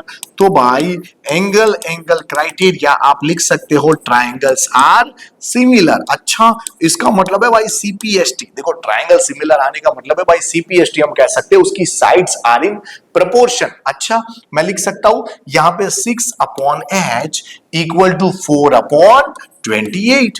तो बच्चे ने कहा सर 4 7 होता है, मैंने कहा ये उधर भेज ये उधर भेज, आपको पता चलेगा 6 7 हो जाएगा 42, तो आपको आंसर मिल गया 42 मीटर। आगे देखते हैं अगला सवाल। यहां पे दिया हुआ है एक और ट्राइंगल का सवाल। देखो यहां दिया है in a figure DE parallel O Q. चलो गिवन लिख देते हैं। गिवन है डीई पैरेलल ओ क्यू, साथ में दिया हुआ है DF parallel O R. DF parallel O R. हमें प्रूफ क्या करना है? हमें प्रूफ करना है EF parallel Q R. EF parallel Q R. मैंने कहा गौर से देखो जरा, ये डीई पैरेलल ओ क्यू दिया है। ट्राइंगल में कभी भी पैरेलल आता था हमें क्या याद आता है? थेल्स थ्योरम, है ना, जिसे हम बेसिक प्रोपोर्शनैलिटी थ्योरम भी कहते हैं। तो अगर इसके प्रूफ की चर्चा करें कि भाई प्रूफ चालू करना है, तो सबसे पहले क्या करेंगे? ये डी पैरेलल ओ क्यू से शुरुआत करेंगे, जो कहां पे है? जो इस ट्राइंगल में है पी ओ क्यू में। तो for triangle P O Q मैं लिख सकता हूं डीई पैरेलल ओ क्यू। इसका मतलब by Thales theorem, by Thales theorem क्या कह सकते हैं? हम कह सकते हैं इसकी साइड्स का रेशियो कैसा होता है? इक्वल। इसका मतलब PE upon E Q equal to PD upon D U. यहां पे मैं लिख सकता हूं PE upon E Q equal to PD upon D U. PD upon D U which is my equation 1। इसे मैंने संभाल के रख लिया। एक और चीज थी डीएफ पैरेलल ओ आर। देखो जरा ये डीएफ पैरेलल ओ आर ये इस ट्राइंगल में है पीओआर में। तो यहां पे लिखते हैं जरा फोर ट्राइंगल पीओआर। यहां पे हमें दिख रहा है DF parallel O R. DF parallel O R. तो यहां पे क्या लगेगा? बाय बेसिक प्रोपोर्शनैलिटी थ्योरम, मतलब कि थेल्स थ्योरम वही है भाई। ये क्या कहता है? PD upon DO. PD upon DO equal to, देखो यहां पे क्या है? Equal to PF upon F R. PF upon F R. मैंने इसको इक्वेशन 2 बुला लिया। तो बच्चों ने कहा सर आपने ऑब्जर्व किया पीडी अपॉन डीओ, यहां पे भी पीडी अपॉन डीओ, तो इससे इक्वल जो होगा वो कैसा हो जाएगा? इक्वल। तो मैं लिख सकता हूं फ्रॉम 1 एंड 2 मुझे पता चल गया यहां पे P upon E Q, PE upon E Q किससे इक्वल है? पीडी अपॉन डीओ से। और वो किससे इक्वल है? पीएफ अपॉन एफ आर से। मैंने कहा इससे क्या दिखता है? देखो जरा यहां से आपको कुछ पता चलेगा। PE upon E Q equal to PF upon F R. मैंने कहा यार इससे ऐसा लग रहा है ये साइड की है ना, ये जो साइड की जो रेशियो है ये ऐसे कुछ इक्वल मिल रहा है। मतलब यहाँ पे जो टुकड़े हो रहे हैं साइड के उसका रेशियो इक्वल मिल रहा है। जब भी ऐसा रेशियो इक्वल मिलता है किसी भी ट्राइंगल में तो हमें पता चल जाता है ये जो साइड होगी है ना, मतलब ये जो लाइन सेगमेंट होगी वो पैरेलल होगी थर्ड साइड ऑफ ट्राइंगल से बाय बेसिक प्रोपोर्शनैलिटी थ्योरम। तो यहां पे क्या लगेगा? By converse of BPT, by converse of BPT four triangle. Triangle क्या है? P Q R. उसके लिए क्या हो जाता है? यहां पे ये ईएफ क्या हो जाएगा? Parallel to Q R. EF parallel to Q R. तो इस तरीके से ऐसे सवालों से हम डील कर सकते हैं। चलिए अगले सवाल की बारी है। अगला सवाल दिया है find the dimension of prayer hall. अच्छा, whose carpet area is 300 square metre. अच्छा कारपेट एरिया उन्होंने दिया है। कारपेट एरिया मतलब नीचे का एरिया, नीचे होल का एरिया क्या होता है? Length into breadth. सही है भाई। आगे उन्होंने कहा है whose length is 1 मीटर more than twice its breadth। देखना जरा, length is 1 metre more than twice its breadth. तो सबसे पहले हमें क्या एज्यूम करना पड़ेगा? Let's breadth become x. तो जो ये लेंथ होगी वो क्या होगी? ट्वाइस ब्रेथ मतलब कि 2x, 1 मीटर मोर मतलब +1। तो आपको लेंथ एंड ब्रेथ मिल चुकी है। अब उन्होंने दिया हुआ था एरिया। तो मैंने कहा भाई एरिया की अगर चर्चा करें तो एरिया दिया है 300। एरिया का फॉर्मूला होता है लेंथ इनटू ब्रेथ। तो बच्चों ने कहा सर लेंथ की वैल्यू आपके पास है 2x + 1, ब्रेथ कितना था? x equal to 300। देखो x को अंदर भेजते और इसे लेफ्ट साइड लेते हैं तो ये हो जाएगा 2x² + x - 300 इक्वल टू 0। बच्चे ने कहा सर फैक्टराइज करना पड़ेगा। मैंने कहा बिल्कुल। देखो 2 × -300 करेंगे तो हमें मिलेगा -600। इसके ऐसे फैक्टर निकालने हैं कि ये भाई +1 आ जाए। तो अगर आप ट्राई करोगे तो आपको याद आएगा सर 300 होता ना तो हम ऐसा कह सकते थे कुछ कि भाई चलो 25 × 12 आ, 25 × 12 आ। अब उसका डबल है तो देखो 12 का डबल होता है क्या होता है? 24। तो अगर आपने 25 × 24 करोगे तो 600 मिल जाता है, जिसमें आपको पता होगा नीचे नेगेटिव और ऊपर पॉजिटिव दिया हो तो छोटू को हम माइनस लगाते हैं। किसको माइनस लगाते हैं? छोटू को। अच्छा तो देखो जरा 25 - 24 से यहां 1 मिल जा रहा है। तो आपको फैक्टर तो मिल चुका है। चलिए आगे बढ़ते हैं। यहां पे मैं लिखूंगा 2x² + x को क्या लिखूंगा, x को हम स्प्लिट करेंगे 25 माइनस 24 मतलब 25x माइनस 24x। यहां पे माइनस क्या दिया हुआ है 300 इक्वल टू 0। मैंने कहा चार टर्म देखते ही बच्चा दो दो में से कुछ कॉमन लेता था। देखो यहां से कॉमन कुछ नहीं निकलेगा, सिर्फ x निकलेगा, ये बचेगा 2x प्लस 25। मैंने कहा यहां से देखो क्या निकल सकता है, बच्चे ने कहा सर ऐसा लग रहा है माइनस 12 निकलेगा, तो यहां बचेगा 2x प्लस 25 इक्वल टू 0। यहाँ पे कॉमन टर्म देखते ही बच्चा उसे क्या निकालता है, बाहर निकालता है, अंदर बचेगा x minus 12 equal to 0। If product is 0 हम कह सकते हैं आइदर फर्स्ट वन इज 0 और सेकंड वन इज 0। अरे मेरे हीरो ये उधर जाते ही देखो माइनस हो गया, मैंने यही मना कर दिया भाई, नेगेटिव कभी भी लेंथ या ब्रेथ होती नहीं है, आगे सॉल्व ही नहीं करना। देखो ये उधर जाएगा, आपको x की वैल्यू मिल जाएगी 12। तो देखो ये क्या था, आपकी ब्रेथ, आपको चाहिए था लेंथ भी, आपको लेंथ भी चाहिए क्योंकि ये तो ब्रेथ है। लेंथ क्या था, ये था 2x प्लस 1 मतलब इसका डबल 24 प्लस 1 इज 25। तो इस तरीके से ऐसे सवालों से हम डील कर सकते हैं। यहां भी अगले सवाल की बात करें तो यहां दिया हुआ है the sum of fourth and eighth term of AP is 24। देखो क्या दिया है, sum of fourth and eighth term of AP. भाई फोर्थ टर्म क्या होती है A4, sir th term A8, कितना दिया है 24। आगे देखिए जरा sum of six and tenth term, भाई सिक्स मतलब A6, अच्छा टेंथ मतलब कि A10, टोटल दिया है 44।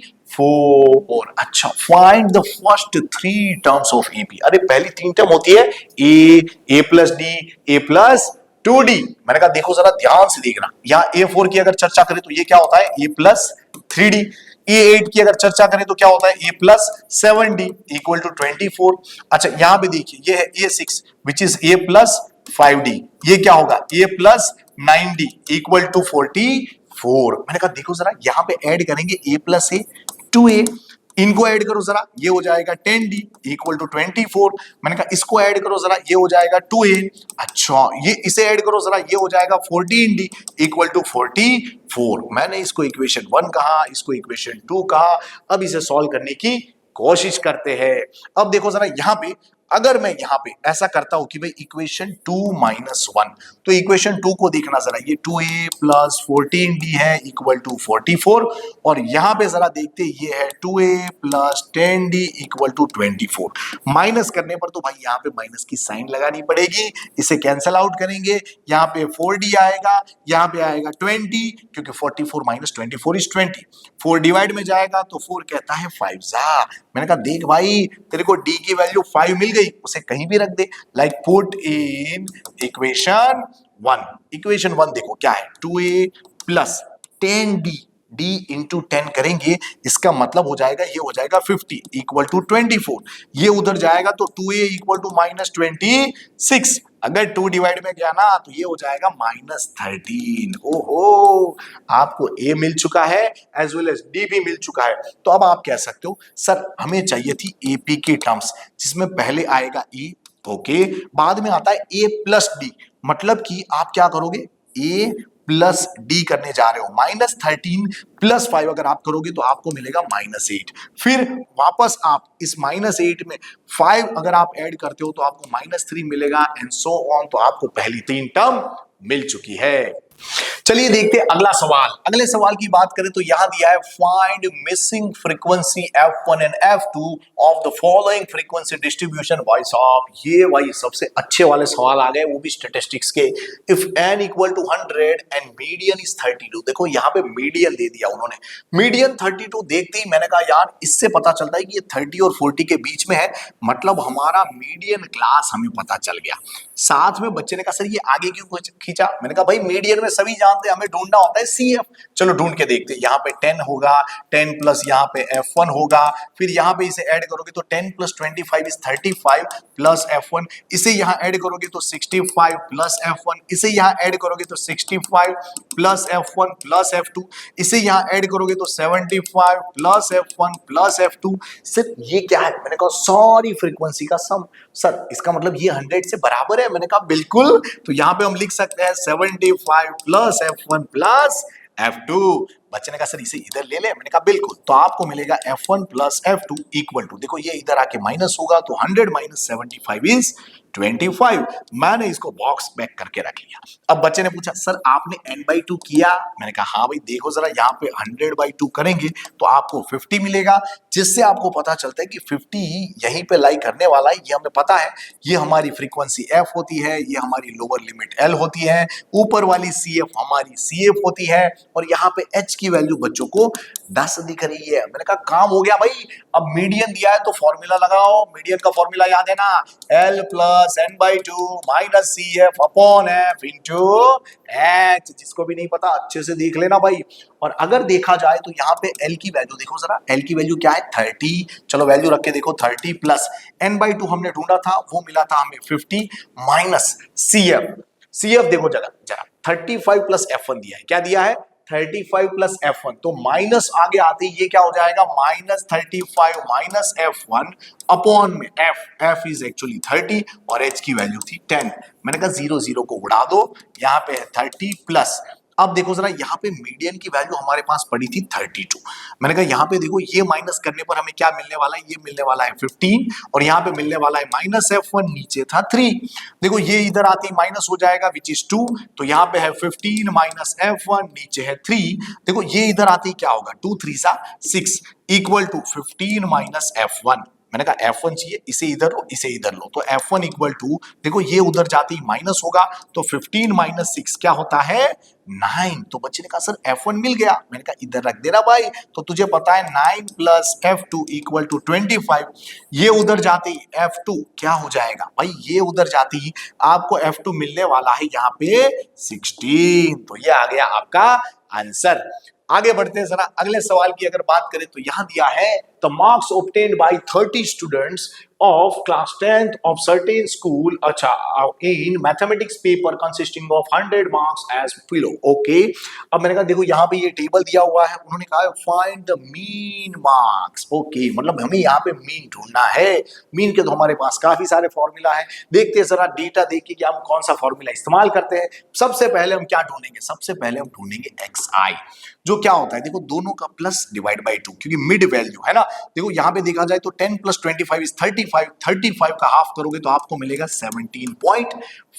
अब बच्चे ने क्या किया कि भाई सर यहाँ पे गैपिंग हमें दिखा रहा है देखो 15 का, तो एक काम करते हैं 15 ऐड करते जाते हैं। मैंने कहा बिल्कुल, क्योंकि हर बार आप इसको ऐड करोगे तो देखो 40 प्लस 25 65 का हाफ 32.5, ऐसा करने की जगह आप 17.5 में डायरेक्टली 15 ऐड कर दो। जैसे नेक्स्ट में यहाँ पे भी अगर आप 15 ऐड करोगे तो देखो यहाँ पे पहले 10 ऐड करोगे तो 42, बाद में 5 ऐड करोगे तो यहाँ पे मिलेगा 47.5 है ना। तो यहाँ पे आपको ऐड नहीं करना पड़ेगा, यहाँ पे ऐड करके डिवाइड बाई 2 करने से अच्छा है डायरेक्टली यहाँ पे 15 ऐड करते जाओ। देखो यहाँ 15 ऐड करोगे तो क्या हो जाएगा, अगर यहाँ 15 ऐड करोगे तो मिलेगा 62.5, बाद में यहाँ 15 ऐड करोगे तो आपको क्या मिलेगा भाई, यहाँ पे हो जाएगा 77.5, अगर यहाँ नेक्स्ट में 15 ऐड करोगे तो आपको क्या मिलेगा 92.5। कुछ तो इसमें भी पैटर्न पकड़ लेते हैं कि सर यहाँ पे हमें ऐसा लग रहा है कि 15 ऐड करने के लिए पहले 10 ऐड करे फिर 5 ऐड करे, डेफिनेटली वैसी पैटर्न लगाओ और अच्छा रहेगा।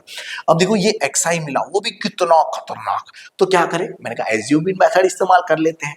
मान लेते हैं सपोज मैंने इसको a ले लिया, क्या ले लिया a, तो यहाँ पे हम क्या लिखेंगे di which is xi minus a।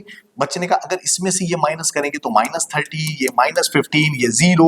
अब क्या हो जाएगा यहाँ पे देखना जरा है ना, यहाँ पे इसमें से ये माइनस करेंगे तो 15, ये 30, ये 45। देखो अब नंबर्स थोड़े अच्छे दिख रहे हैं। अब हमें क्या ढूंढना होता है fi इंटू di। देखो fi इंटू di में क्या हो जाएगा, यहाँ पे ये हमारी फ्रीक्वेंसी थी तो देखो 2 इसके पास जाके बनाएगा -60 है ना, यहाँ पे 3 इसके पास जाके -45, 0 के पास जाके तो हर कोई 0।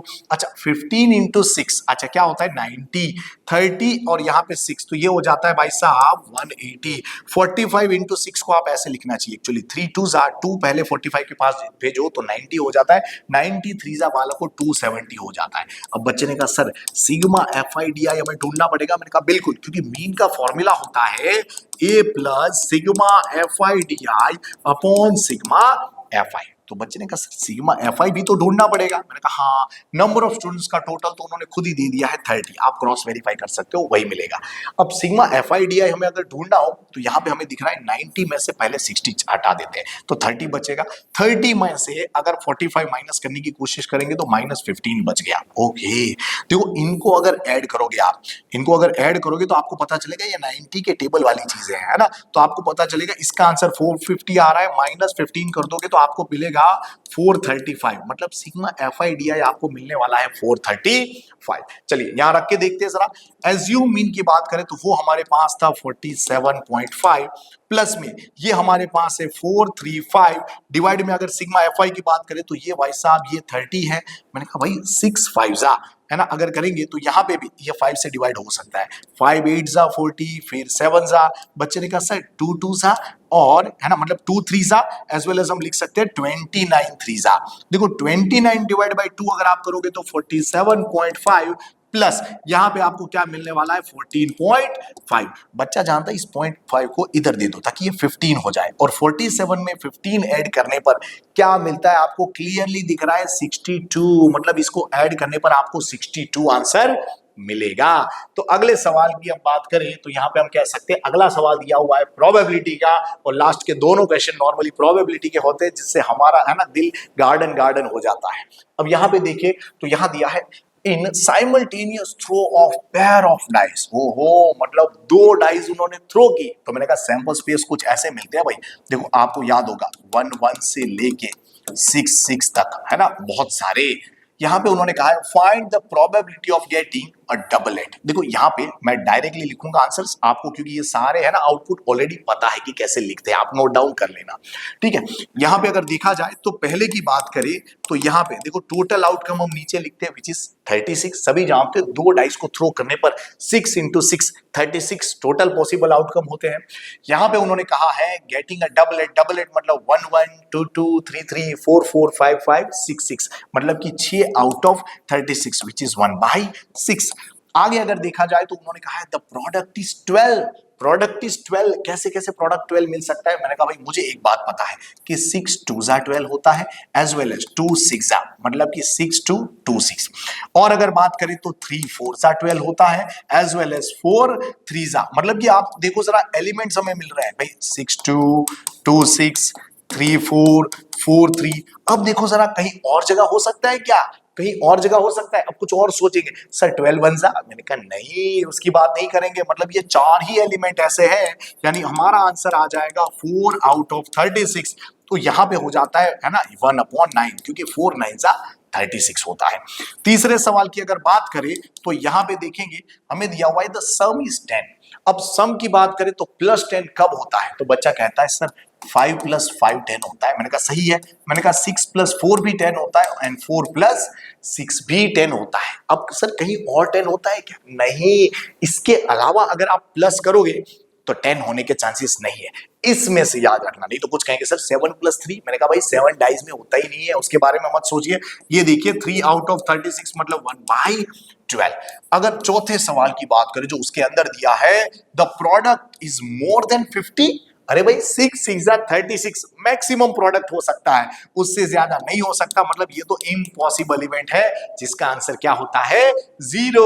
चलिए आगे बढ़ते हैं अगले सवाल की ओर। यहां दिया है 2 कॉइन आर टॉस्ड साइमल्टेनियसली। अगर 2 कॉइन को उछालेंगे तो हम जानते हैं टोटल पॉसिबल आउटकम क्या होंगे? टोटल पॉसिबल आउटकम क्या होंगे? 2 × 2 विच इज 4।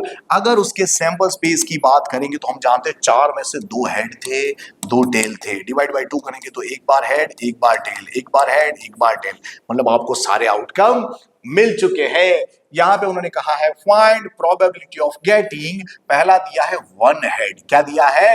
1 हेड। मैंने कहा एक हेड कितनी बार आ रहा है? देखो यहां पे भी आ रहा है, यहां पे भी आ रहा है, मतलब 2 बार आउट ऑफ 4। तो मैंने कहा ये चांसेस है 1/2। आगे देखते हैं जरा 2 हेड। 2 हेड तो भाई एक ही बार आ रहा है, बढ़िया बात है, इसका मतलब यहां पे हो जाएगा 1/4। तीसरी अगर बात करें तो यहां दिया है एटलीस्ट 1 हेड। देखो यहां उन्होंने दिया है एटलीस्ट 1, एटलीस्ट 1 मतलब मिनिमम एक हेड चाहिए, तो यहां है यहां है यहां है, मतलब यहां पे आंसर क्या आ जाएगा 3/4। 4। आगे दिया है नो हेड, मतलब उसे हेड चाहिए ही नहीं, चाहिए ही नहीं मतलब क्या चाहिए, टेल चाहिए। तो चौथे वाले का आंसर क्या हो जाएगा कि भाई साहब टेल एक ही बार आ रहा है दोनों में आउट ऑफ 4, मतलब आंसर आ जाएगा 1/4। तो इस तरीके से आप पेपर को सॉल्व कर सकते हो। किस तरीके से एक टीचर पेपर को सॉल्व करता है वो आपको मैंने बताया कि भाई बच्चे को अगर सॉल्व करना हो तो इसी प्रोसेस से, इसी पैटर्न से अगर बनाने की कोशिश करे तो उसके लिए आसानी होगी, कम समय में वो अच्छे से पूरे पेपर को एकदम एक्यूरेसी से बना सकता है। बट याद रखिएगा उसके लिए आपको बहुत सारे पेपर की प्रैक्टिस करनी चाहिए अभी से, ताकि बोर्ड आने से पहले आप एकदम, हम कह सकते हैं ना कि आपका ब्रेन एकदम ट्रेन हो जाए कि एग्जाम में इसी पैटर्न से इतनी अच्छे से हम लिखेंगे। All the best for your examination.